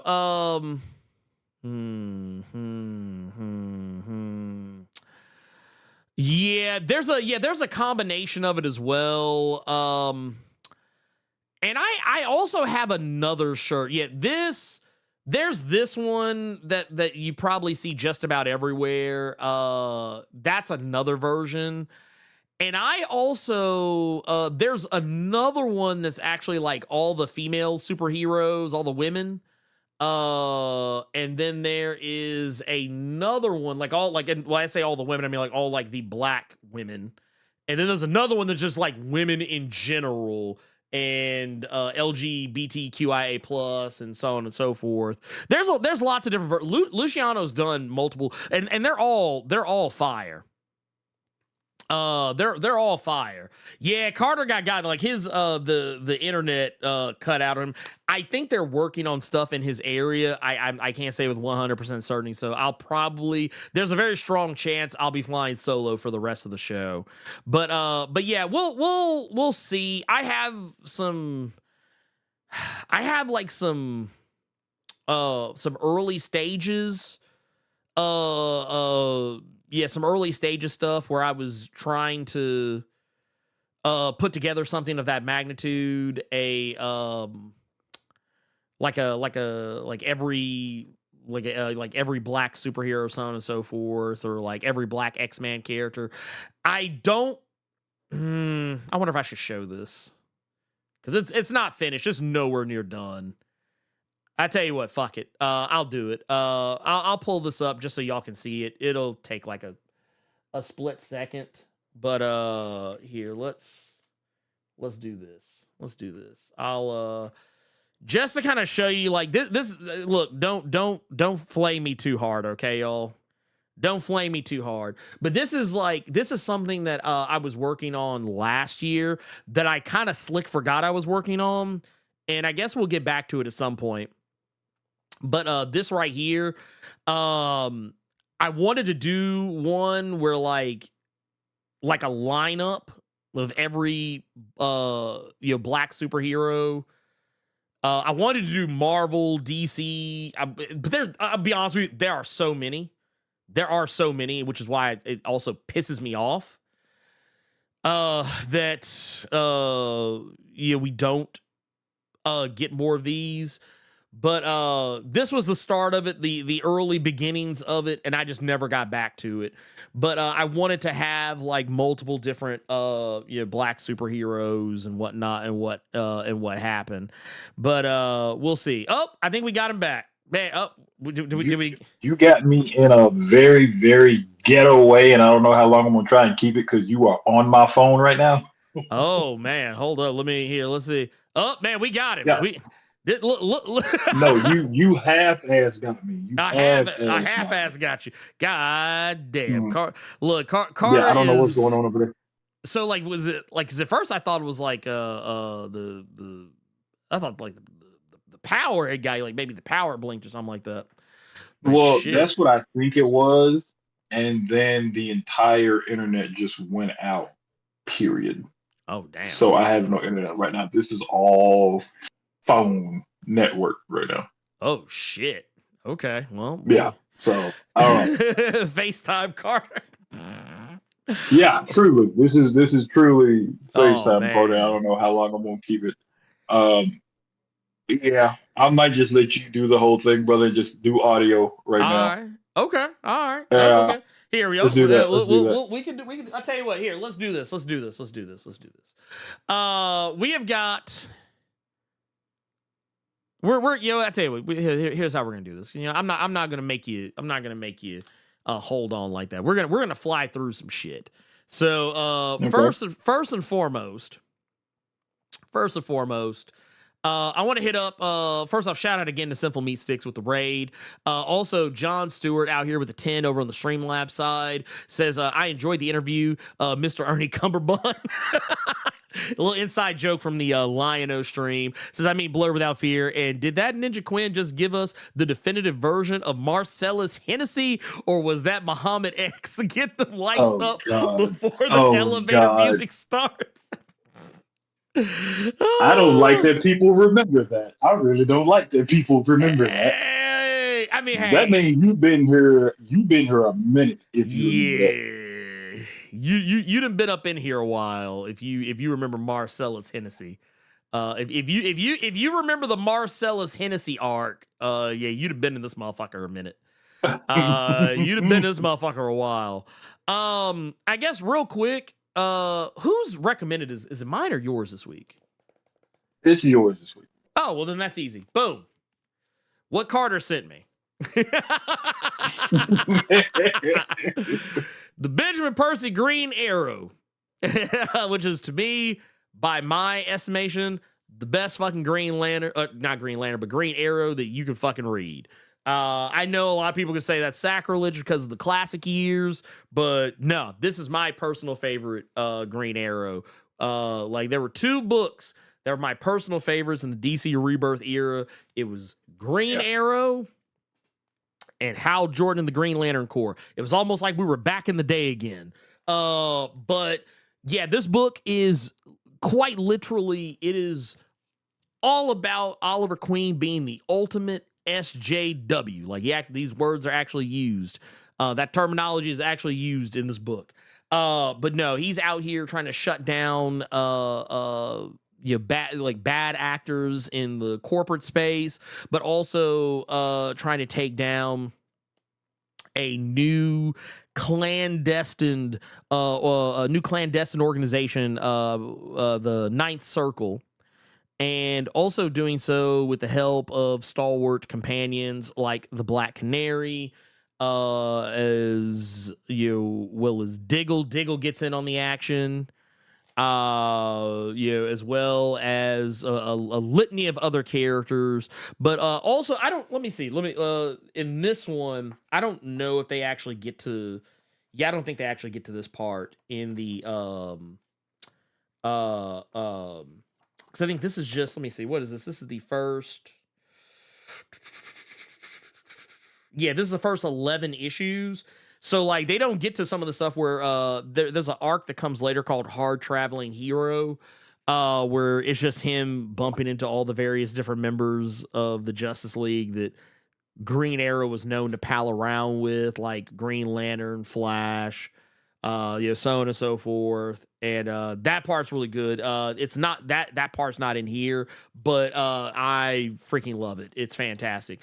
And I do highly recommend if you've never read Green Arrow and you're thinking to yourself, man, I would want to love Green Arrow, but I just don't know a good place to pick up with him. Well, I mean, this isn't like the definitive, hey, you're going to get all the history stuff, but if you just want a good Green Lantern, I keep wanting to say Green Lantern, you want a good Green Arrow story, this is it. Green Arrow by Benjamin Percy. Put that back down there, because I haven't found space on my shelf yet for it. And I guess let's get into our questions from the Discord, Carter. Okay. Let's see. I'll I got them in the show notes for you. Yeah. I'm scrolling now. Ooh, wait. Maybe it would probably be more helpful if I did it here. There you go. All right, so we got one. Man, look at that. Look at God. Man, look at God. Okay, let's get it started. We first and foremost have one from Qdoma. Says, "Greetings, Blerd without fear. I hope you're feeling better. I know holiday days can be crazy sometimes. I hope you're well too, Carter. I've been enjoying What If stuff on Disney Plus a lot. My question to you both is, are there any stories that would make for good..." Oh, wait, and we got Carter back. Look at that. Look at us. We back. We good. He's like, we here. We back in the building. We back in the building. This is, you don't even have to question it. You don't even have... Oh, and wait a minute here. Let me do it like this. Bam! Look at that. Let me get you the good one. I realized all this time I had you on the guest cam. My bad. But that said, we have got. It says my question about this: are there any stories that would make for a good MCU movie coming out of What If? Well, I feel like the beauty of What If. Carter, have you watched any of the more recent What If stuff? I have not, man. I completely fell off after that first season. I didn't watch any of the second and hadn't started the third yet. There have been so many other animated things that have been on my to-do list. And What If just kind of came out of nowhere. I forgot that it was even dropping until I think Elite or somebody put it in the Discord. So yeah. Well, I'll tell you this. Okay. I'll tell you this much. For me, I know a lot of people said they didn't like it as much. Honestly, let's pull the curtain back a little bit. Okay. I'm not I liked the What If comics back in the day, but they weren't like my favorite fucking thing in the world to read. I'll keep it a buck with you. That was never the case. That was never me. I mean, I thought they were cool stories, but I mean, I think there's a reason why they were one shots. It's because, well, yes, they work for the one shot. It's not something I want to read like all the time. And I think that's where What If soars.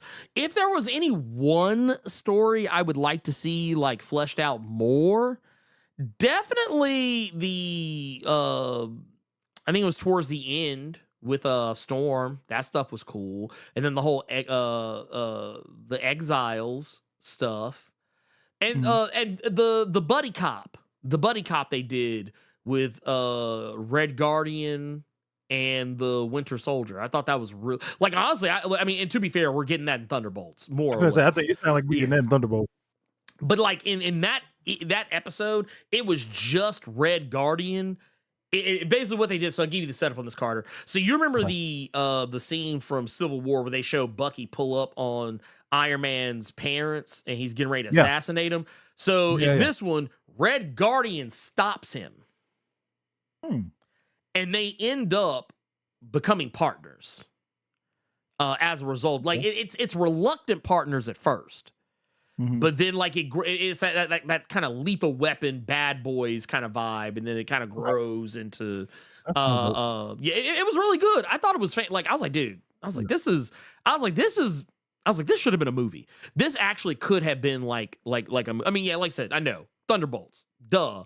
But like, if they would have just said, hey, we're going to have a movie, it's not going to have any of the other Thunderbolts characters, it's just going to be these two, I'd have bought it. Or if they did it like the Falcon and the Winter Soldier, where it was like a Disney Plus series, I'd have watched it.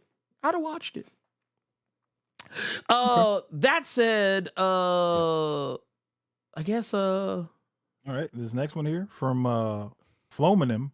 Oh, yeah. Blessings and Nigalations, Blerd Familia. Do you guys think Marvel should bring back their straight to DVD cartoons they used to do, such as Hulk versus Iron Man, etc.? No. I think there was a reason that they stopped. You got just for an example for you guys, Hulk versus Iron Man was one. Then they had that Avengers Confidential, which was like a diamond in the rough out of all of those. But I liked Avengers Confidential. Yeah. But I think honestly, no, because I think they knew what we all knew at that point. When it came to the straight to DVD cartoons and stuff like that, at that point, DC still had them in a chokehold. Yeah. So that was a losing battle. I think that's why you got a What If, because at least they can go this route and still try to get some subscriptions on Disney Plus and what have you. And it looks like James Gunn is trying to kind of get back in there with Creature Commandos, because I didn't see the trilogy they did recently, but if that trilogy of the Infinite. The Crisis. Crisis on Infinite Earths. That one was. It's a tale of three movies. I'll put it like that. Okay. It's a tale of three movies. Even those DC ones, even the weaker ones, they still have that comic book animation shit in a chokehold. So no, I think Marvel should stay far the fuck away from those. To me, I'm inclined to agree, but with a caveat. Okay. If you could give me with consistency stuff of the same quality or better as an Avengers Confidential or a Hulk, because I like the Hulk versus one. I thought it was really fun. Yeah. But like those were kind of the exception, not the rule. But if you give me something that's on a similar quality level or better to those two things, or to an X-Men 97, by all, or you know what? I'll take you another, even though technically I think not the same. I think I can't remember if it's the same studio or not. Point is, or like a Moon Girl and a Devil Dinosaur, like you want to get like on the more cartoonish side. If you can do that, by all means, keep going. But if you can't, stay in your lane. Okay. We got one here from the homie Melvin saying, "What's good, Blerd Enterprises? Also, First Officer Carter. Okie doke. A wild way to start the new year, huh? Let me cut to the chase. What predictions do you see coming this year in comics or any media? Also, what do you want to see come true? Happy New Year to everybody, and please stay ready so you don't have to get ready." Man, bars. What predictions do we see coming out this year in comics? Good question. I'll tell you this much. Well, we kind of already hinted at something earlier with the X-Men. Man, I'm not gonna lie. Based off that time slide, did you read the time slide one shot? Yeah. Okay, yeah. I couldn't remember if I'd asked you that. Bitch McCable. Of course I was reading. Oh, yeah. No, of course. I read that fucking Cable from Pebbles this week too. Hell, yeah, Cable. I was reading it. That was the other thing that came out this week that I was like, oh, okay, yeah, let's go. Like our boy David's out here. But no, I think Doom might catch it this year. Ooh, okay. I think Doom might catch it. Okay. Like I was not. Yeah. Okay. I wasn't thinking you were gonna go that hard in the paint. Mine is not going anywhere near that. You know what? It's a good thing. You want to keep it Marvel saying Doom gonna catch it this year? I'm gonna keep it DC. Mm-hmm. My prediction that I see coming true this year is that certain lazy ass individuals at Milestone will get their asses up and start putting out more Milestone books. That's my prediction. Oh, I think you're right. People will get their lazy asses up and start helping the people that want to drop the books and stop doing other silly shit when you had something right there. That's all I'm gonna say. But yeah, that's my prediction this year. Lazy ass people at Milestone will get up and drop more content. That's my thing. I could definitely say I'm not gonna I'm under NDA. I can't say anything about this one thing, but I will definitely say I have read Shadow Cabinet number 3. Mm-hmm. And I think 4 I'll probably be able to read here pretty soon, which is going to be the end of Shadow Cabinet. Because it's only like a 4-parter. I could definitely say that 3, you might get what you want. Okay. It is setting up some things. That's all I can say. I can't say anything else. But what I can say is Jersey's Dark Cape Crusader. This morning, Blerd and Ernie. Yeah, I got you. You didn't finally say it at this time. Yes. Yes. I mean, that's what it says. That's what it says. Oh, no, I know that's what it says. That's why I kept it in there just like that. Because y'all for some of y'all just act like I am just not here. Like I am just this motherfucker. non-existent. Just non-existent whatsoever. Look, I'm just in here by myself. I'm just in here by myself. Ain't nowhere to be found. Just nowhere. But I get what they mean. I get what they mean. They meant Blerd Carter, I think. Yeah.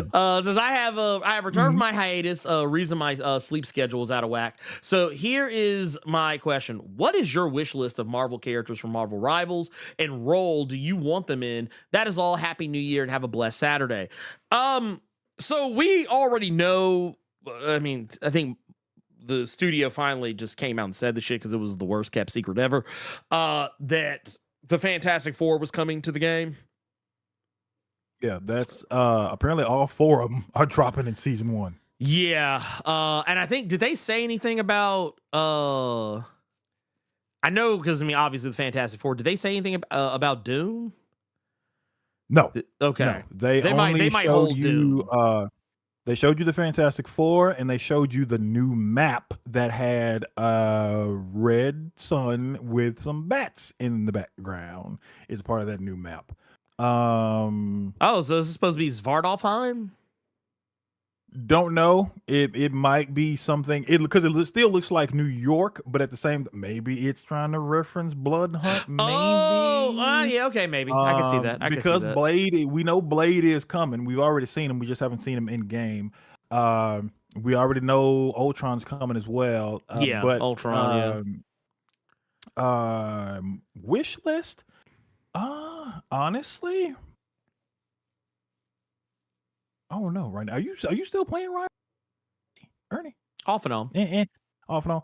I'm gonna be honest with y'all. It's I feel like I said a lot. It's not like I lie, but it's just that's what I say when I'm about to say some serious shit. That's how you know I'm about to like I'm not gonna hold back. Yeah. The type of game that Marvel Rivals is not a game that I normally play for fun. Like, it's a game I play to kick it with the homies. I'm strictly there to shoot the shit. If I'm by myself, I don't queue up alone. If the homies ain't playing, I ain't playing. That's me with multiplayer gaming. Like I'm at a stage in my life where multiplayer gaming, it ain't shit to me. Because if I can't play with my friends, I don't want to play at all. If I have plenty of single player games that I can play by myself and have just as, if not more, of a good time.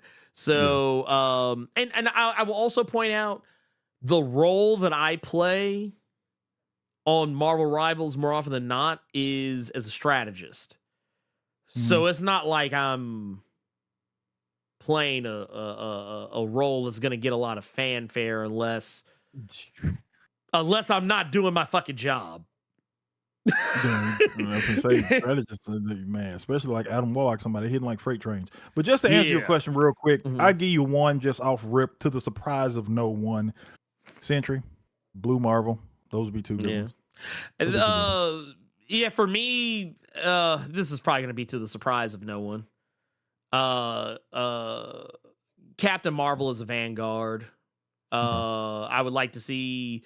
Actually, most of the characters I would like to see more Vanguards. And I would actually like to see Vanguard. I don't know. I feel like, man, this is like the one game I do not like being like a tank. Like, cause it's just, I don't know, it's not fun. I don't know. I don't know what it is.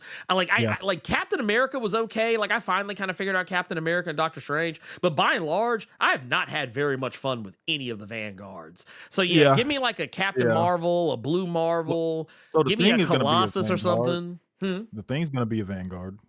I hope they do them. And you know what? Give me Juggernaut. Give me Juggernaut as a Vanguard as well. Okay. Give me Monica Rambeau as no. Let's not give you Monica Rambeau just to piss Jasmine off. Let's not give you. Oh, I'm sorry, Jazz. No Monica Rambeau. That's it. I'm sorry. I apologize. So here's the thing. We're gonna move on to normally we would do 5 questions. But the way that we've been doing it more recently, and I actually think it's kind of the better way to go about doing it. Yes, is to. You got to get the motherfuckers in at a certain cutoff time. I'm not trying to. So there's going to be some questions we're going to save for next week. Just FYI. That said, I'm just marking these real quick so I know where we left off. Myth Rander. Nothing to add to the conversation beyond it's great to hear Blerd and Carter chat today. Well, thank you. Thank you. Damn, that's too sweet. That is too fucking sweet, dude. You're gonna fuck around and give me cavities. That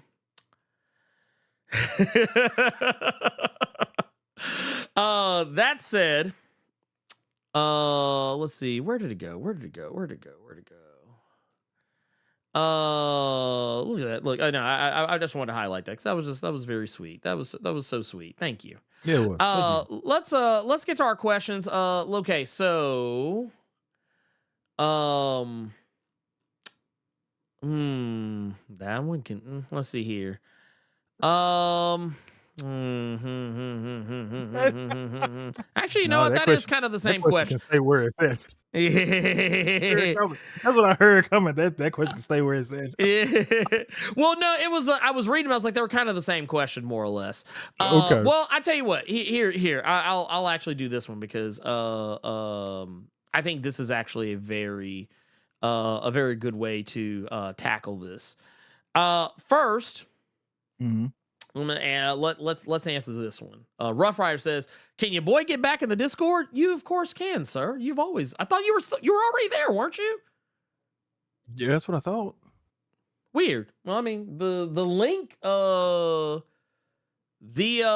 link to the Discord. If here, let me. There you go. Okay, there you go. Yeah, there's a link in there. I got you, pimp. I got you. Don't you worry about that. But I thought you were already in there. I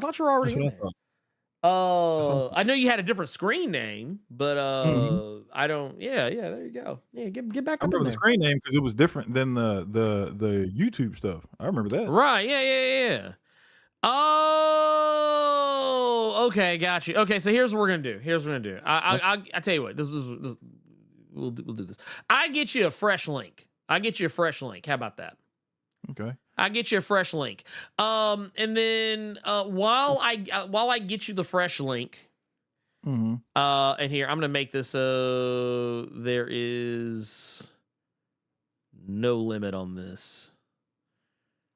Generate, copy, done. Okay. But no, I want to take a look at this other question that we got here from G Martinez Matt. What we got? Says question: how do you think modern comics balance reflecting real world issues like these random attacks while still serving as escapism for readers? So that is a tricky subject because I'm gonna be honest with you, there can be no true escapism. There can be no true escapism when you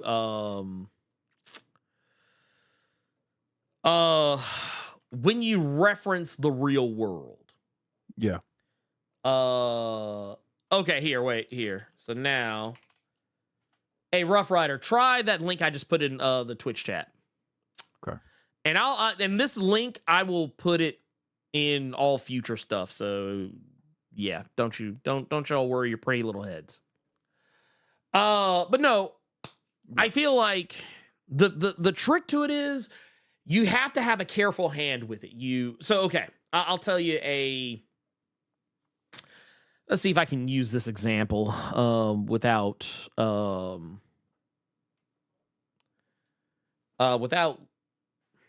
actually it's not a good example. It's not a good example because it is heavy-handed. Honestly, you know what? I think if you want escapism, or anyone who wants escapism, I think the best thing you can do for yourself is not consume any media. Because it's going to be everywhere. It's going to be everywhere. And sometimes it's there in your face, and sometimes because you may not have a frame of reference, you may not even notice it. So that way, sometimes it can kind of seem like it's being more careful with it. But I tell people all the time that if you read a lot of manga and anime, I know some people the Snyder Cut 4chan crowd.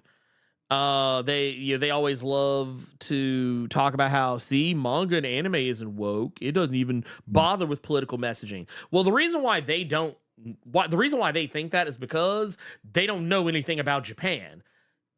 Anime and manga most of the time have some kind of political messaging in it on some level or another. No differently than American comics do. The difference is because you don't fucking live in Japan and you don't know anything about Japanese culture. You don't notice it. Like when it is done, even when it's not done subtly. But yeah, there's plenty. There's tons of it. It's out there. It is quite like I always tell people, don't tell me that anime and manga don't get political. And then tell me you love Ghost in the Shell. You'd have to be the dumbest motherfucker in captivity. You would have to be about the dumbest sumbitch in captivity. If you sit here, that would be like telling me, man, Captain America doesn't get political. You ugly as hell if you said that, dog. Ghost in the Shell was a really good example. You ugly as hell. One thing I was gonna ask you, and I was gonna see if maybe you thought this may have been a good example of something reflecting real world issues. I was gonna say Absolute Batman, because you could clearly tell what that was supposed to be. Oh yeah. Talking about the origin. Yeah. Yes. Yeah, no, 100%. Would that be a good example to use? That's okay. very good. Okay. Well, and the thing is, even that is not subtle. Yeah. Like it's not subtle. Yeah. Like it's like, no, this is what happened. Yeah. And they kind of lean it. And Absolute Superman does the same thing. Absolute Superman is like one of the wokest fucking books I've read in a while from the big two. Because that motherfucker, I can't say anything about no, third issue's out, so I can't talk about that. But like, I remember I had read the third issue earlier, and there was so much woke shit in that. I was like, ooh, man, I said, dude, Jason is letting the chopper off on AI and artificial intelligence. I was like, that motherfucker is going off on AI. This whole book is a treatise on why AI is ass. And sometimes you don't even have to reflect the real world issues as opposed to actually putting them in the comic. One big example I can give you is when Marvel was doing all the 9/11 comics. Yep.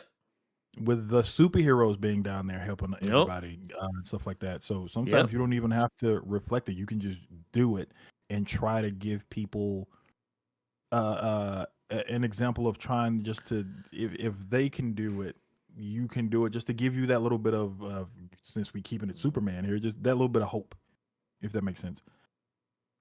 I mean, it's Space Cowboy just was talking about the Yakuza series. That's the thing, and Yakuza can kind of be a little low key with it because a lot of times, like a lot of the Yakuza series, the things that are happening in it can sometimes be played for laughs. But there's literally at least 2 Yakuza games that are commentaries on immigration in Japan. Mm-hmm. I mean, there's really a lot of the series is commentary on that, but like especially I think what was it? I know like you can kind of make that case for 2, and I think 3 and 4 also kind of have those elements in it as well. And some of the more recent games have had talks about it as well. And just the culture in general. I mean, here's the thing. People who a lot of the times when people say something isn't or that they like something because it doesn't get political, what they're actually telling you is that they like it because they didn't notice it. Yeah. Like that's what they're telling you. They're telling you that they just didn't see it. So yeah. And yeah, it's oh, right here. Yeah, I never knew this. Yeah, this one. Yeah, that I didn't know J. Michael Straczynski did that. Yes. God, I kind of slick forgot about it, but yeah, I remember that run, and yeah, they did do that. They did go to, and actually, Gail Simone's Uncanny X-Men references Katrina with the new character Sarah Gaunt. Okay. Because that was how she lost her child.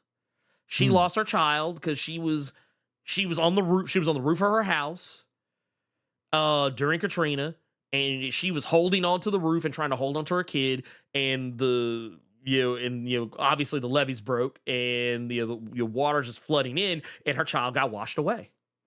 And they don't spend a lot of time on it. Like it's just kind of like a little. Okay, here's my backstory real quick, like a little boom, boom, boom, maybe 2 or 3 panels, whatever, and then move on. So it's easy for people to kind of be like, oh yeah, but yeah, no, and like I said, I know, and I know Gavin, because you got skin in the game, on that one. So yeah, you they ain't gonna slip that shit past you. But yeah, I tell people all the time, one of my favorite anime is Psycho Pass. I saw Lamar Norman bring it up. That is. That is police commentary for your ass. So like you can't watch Psycho Pass. Actually, not just police commentary, but conversations about mental health, and government overreach. Okay. Political commentary is everywhere. The trick is whether or not you yourself notice it. That could and sometimes when people don't notice it, you could easily say, oh, maybe it's because the writer wasn't as heavy-handed. But you could also just as easily say, motherfucker didn't know because they just didn't know what to look for. So I think your mileage is going to vary. I didn't mean to stay on that one for as long as I did, but that was basically welcome to my TED Talk. Message. That said, let's see here. I'm looking back because I want to see if whew, oh Lord. Oh, here's one. Nerd Large has one here. Says, question: thoughts on our favorite buff Blerd Bo DeMaio's criticism of race swapping MCU villains, aka the diabolical ninja trope. Okay, so I can't speak to that because I didn't know that's what he said. But I tell you what, here we don't have to live in ignorance. Yeah. We don't have to live in ignorance. So here. Here it is. Found it. So, ooh, man, that's a take. Ooh, that's a take right there. That is a take. I'm not gonna lie. This is almost a Nerds of Culture thing right here. Uh-oh. I'm not gonna hold you. He already got something for Thursday. Cock and loaded now. That's all y'all do. I just gave him something for Thursday. Oh yeah, okay. I see it. I'm not gonna lie. Well, there's your answer. You will find out Thursday. Yeah, you gonna find out Thursday. It's 7 p.m. Eastern time, 4 p.m. Pacific. Yeah, you about to learn that you just gave me some fuel for this coming Thursday. Man, it actually makes me sad that I didn't see this sooner. So yeah, we're gonna put that on the that's why on the you list. all are here. See, look, you are part of everything, dog. You goddamn right. You are goddamn right, y'all. Look, this is this is how you become y'all are low key producers on the show. Boy read that shit and said, "Oh, really?" Yeah. Say word. Oh, okay. It's like, wait, what? That boy already texting Robo. It's already getting sent off, man. It's already getting sent off. Okay. Let's see. It is, yeah. And I will say this too. Just for the when it really. I'll say this much as far as the question itself.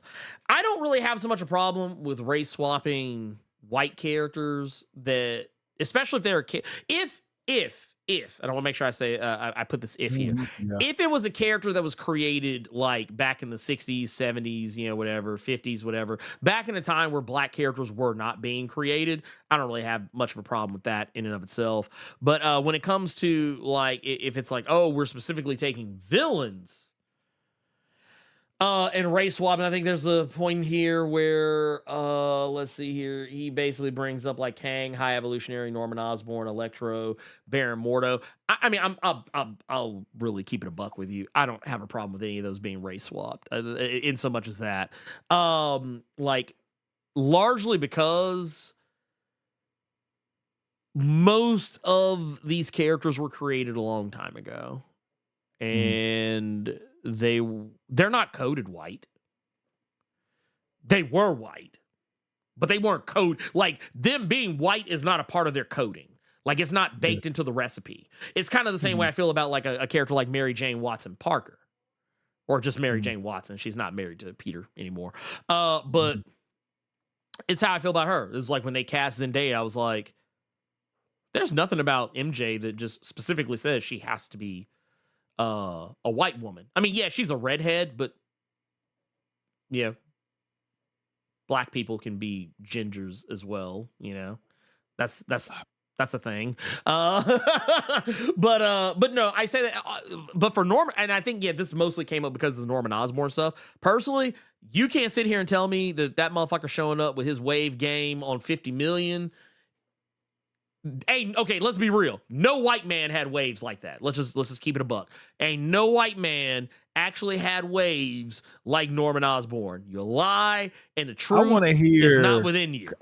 I need to hear a whole scene with Coleman Domingo voicing him, because that was a surprise I did not expect. That Coleman Domingo was going to be voicing Norman in this. So I just want to hear. I want to hear. Oh no, 100%. Because like let me keep it a buck with you. Let me keep it a buck with you. Here, I just want to pull this up. I just want to pull this up. Carter, you probably know I'm about to bring it. You see this right here? Look at them waves. Ain't no white man got waves like that. Ain't no white man. Look here, I got you another right here. Look at that. Look at that wave game. Look at that wave game. That's what makes it even more diabolical. It's just with the Widow's Peak, and you still got the A1 waves. That is villainous. This man out here, like he is. This man's out here rocking a Stone Cold Vegeta and got the waves. And look, there's a reason. Look. Matter of fact, right here. Look at this. And he wore the wave. He had the wave cap on. The Green Goblin mask was the wave cap. Like I said, he getting seasick now. I'm just saying. There was this old skit I saw where this dude had kept his do-rag on for several years, and the cameraman asked the cameraman, I mean, do you want to see the waves? And when he took off the do-rag, they just had to show a scene in the ocean of waves to show you how fire his waves. Look at that shit. Like you literally, you know what happens if you. I have heard, rumor has it, if you take Green Goblin's mask when he's not wearing it and you hold it up to your ear, you can hear the ocean. You can hear the ocean, 100%. But I mean, it's the reason why this meme exists. It's the reason why this meme exists. I'm just saying. There's a reason why this exists. Okay. So yeah, Is it problematic on some level? Sure. But I mean, let's be real. Let's not sit here and act like oh, you know what? Here, let's do this. Let's do this. I didn't want to see. This is what happens when we when we get into this shit. So did you've seen Gladiator 2, right? Have you seen Gladiator 2? I cut it on the thing and kind of skipped through it, looked at some stuff. Yeah, you probably did. You probably did. You might have been on to something there. Yeah. So history has it. Them two white boys. Mm-hmm. Them supposed to be some niggas. So you know what? Fuck them. Blackwash everything. Everything. Give it all. Give me everything. Give me the whole thing. The whole ride. I just want to reference the movie real quick. Denzel looked so uncomfortable when that monkey started crawling all over his head and shit. Oh yeah, no. You know he didn't want none of that. You know he didn't want none of that. Like he was so like, get this fucking thing. That was funny to me. I don't know why that tickled me so much, but yeah. But I did not know they were supposed to be black. I didn't know that. Yeah. Oh, by the way, yeah. So okay, nah. It's interesting that Bo. It's interesting to me that Bo has this opinion about race swapping.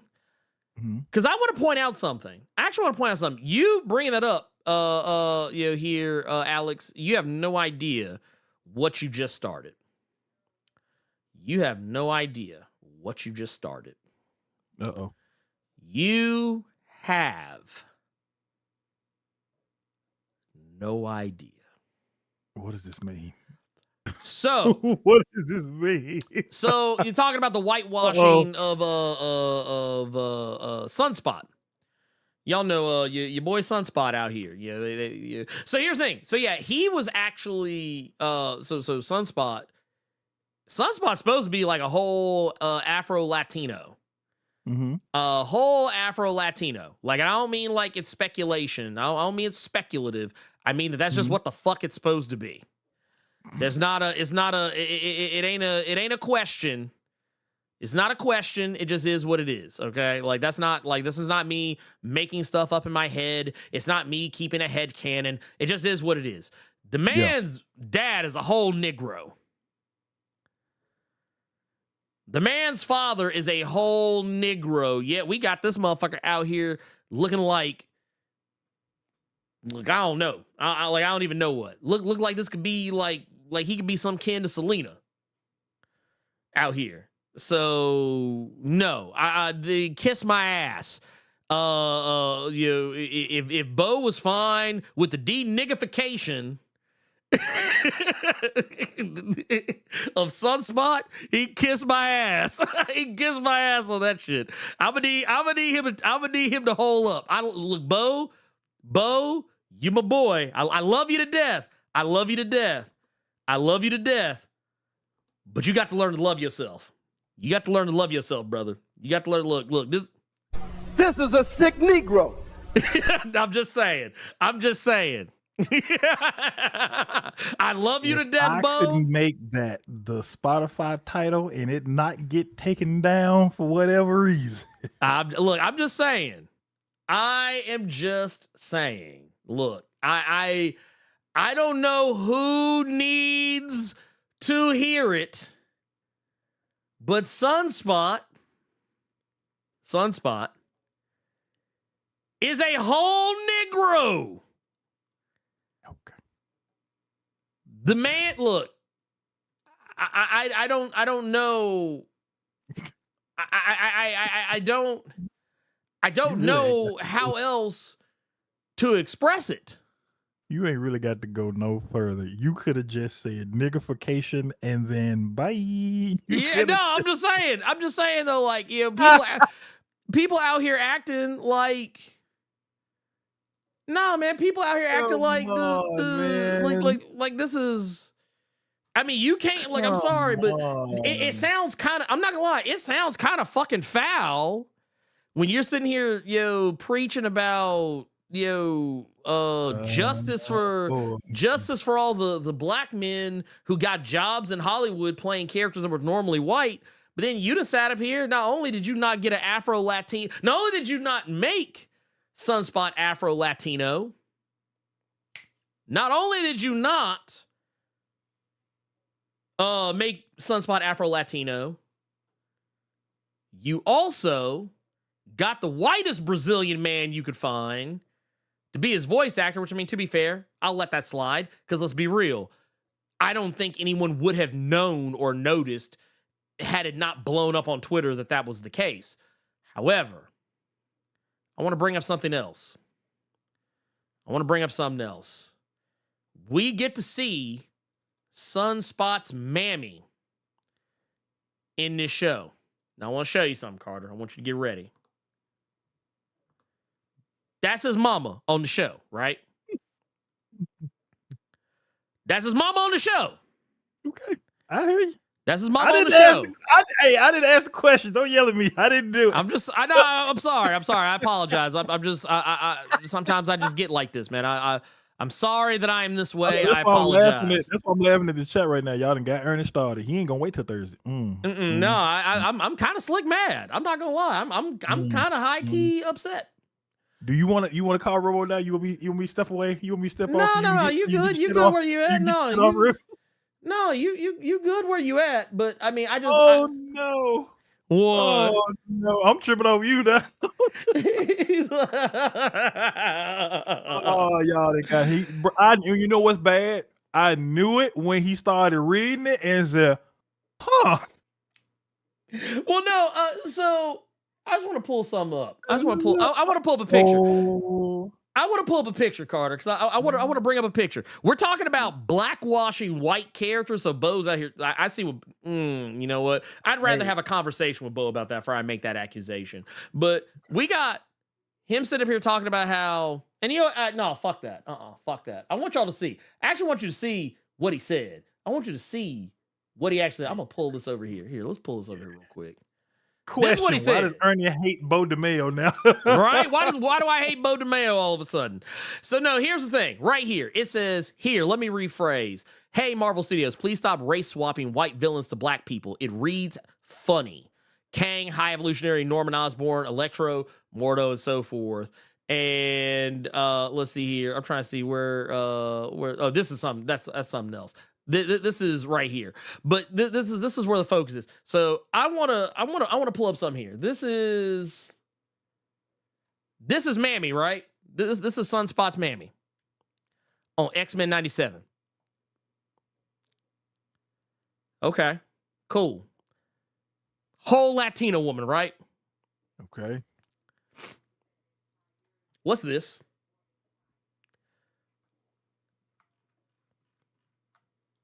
That's Mary Jane Parker right there. That's look, wait. That ain't Mary Jane Parker. That's his mammy. That's his mammy right there. That's his mammy and his daddy. That's his daddy right there. Get that shit the fuck out my face. And then here, wait a minute, hold on. I'm gonna look. I just heard it. Wait. He forgot. He forgot. That's what that was. Oh, okay. So it was okay. It's okay to talk that big energy about. We We still saying that? We still saying that? I mean, yeah, I know we're talking about villains specifically, but I mean, technically his Sunspot's mom. Sunspot's mom is not a good person in X-Men 97. She's a whole piece of shit, sold her own son out, but instead of having a white woman be the sellout, being the turncoat, you made it a whole Latino woman. Interesting, Bo. Interesting. That's a shame. Man, you gotta learn to love yourself. You gotta learn to love yourself, man. Later today, Ernie. Carter, what you got going on later today? Me? I'm just saying. Okay. Man. I'm just saying. Boy, that motherfucker said that was Hope Summers. I can't stand y'all. I cannot stand y'all. Look, He's out of line, but he's right. I'm just saying. I mean, Ernie, what you got on the agenda later today? Man, I ain't got shit. I need to finish this damn Ninja Turtles video that I keep putting off. And I need to. I tell you what I will be doing later. This is something I actually kind of hinted at and teased the other day on Nerds of Culture. But you know what? I'll hint at it and tease it again because this is why I say y'all are the producers. Because this is the next video that I'll be recording once I get done. I like the thumbnail. Thank you. I worked really hard on it. And that's not me being facetious. I actually legitimately worked hard on it. But yeah, we'll be. It's kind of funny. All roads are going to be leading back to how people dismiss black superheroes. So yeah, this will be a thing. This will be a thing. So I don't have anything going on today. Did Secret Level have a Sifu episode? Was that a thing? Yes, there was. Okay, so I might stream that today so we can all watch it, and then I'll play Sifu because they gave it away for free on Epic. But I wanna answer. John Stewart said Carter gonna catch hell at the comic shop this week. You know what's wild about that? No one talks to me anymore. They will look over in my direction. Like the people that used to talk to me, they don't say shit to me anymore. So I can actually go in there, look around, window shop, call Ernie to see if he want a certain book. Nobody bothers me anymore. I wonder why. And I told people, like, if it's with Ernie, keep it over there with him. If y'all just want I don't get none of that now. They scared to do anything. You just skirt them.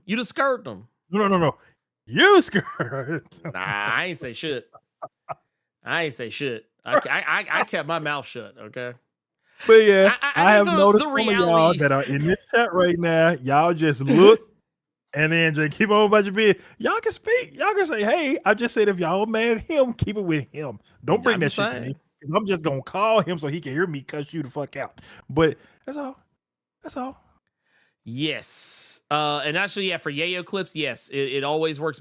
If you write question, because here's the thing. There's a lot of y'all in this chat, and it's a lot of work to find who's asking a question or who's just making a statement or talking to somebody else. So I do request that if you have a question, put question preferably in all caps. In all caps. Yep. So that way I will see it. It'll stick out. And then ask the question. Because, I can't tell you how many times I've seen people try to ask questions. Like, sometimes I might see your question. Like, if I'm scrolling through, I might happen to catch it in real time. But a lot of the times, it's a lot. Like, it's I think as it stands, as it is right now, there's like 218 people in here talking. Mm-hmm.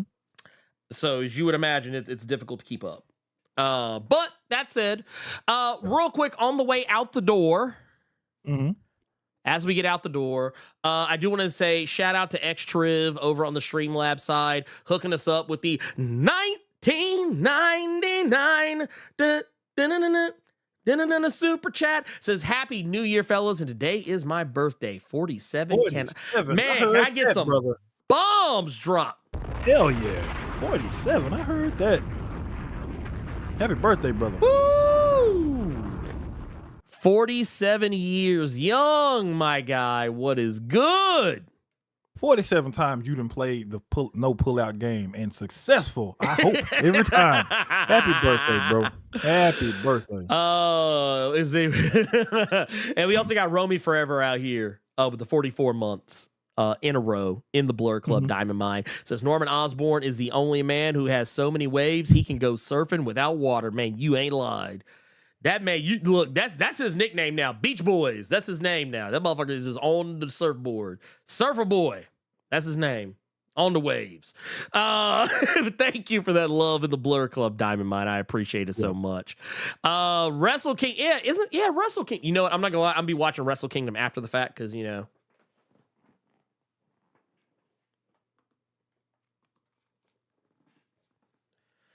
But hey, yeah, if y'all got that link, that's cool. But anyway, I just want to say thank you. Shout out to everyone in the chat, my chatters, my lurkers, my super chatters, everybody, my in Earth's Mightiest subscribers, Earth's Mightiest lurkers. Yeah, I love y'all too, but y'all probably want to hit that subscribe button, hook your boy up. But also to Earth's Mightiest patrons, Earth's mightiest everything out here. Blerd Koa, all my people over on in Blerd Club, everyone on the Twitch side, all the love in the world for Blerd Koa, and for for all of that, for Carter Presents, I am the Blerd Without Fear.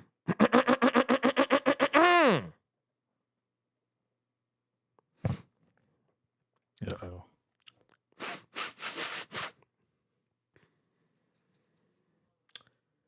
David Zaslav, you can go to hell. Bye.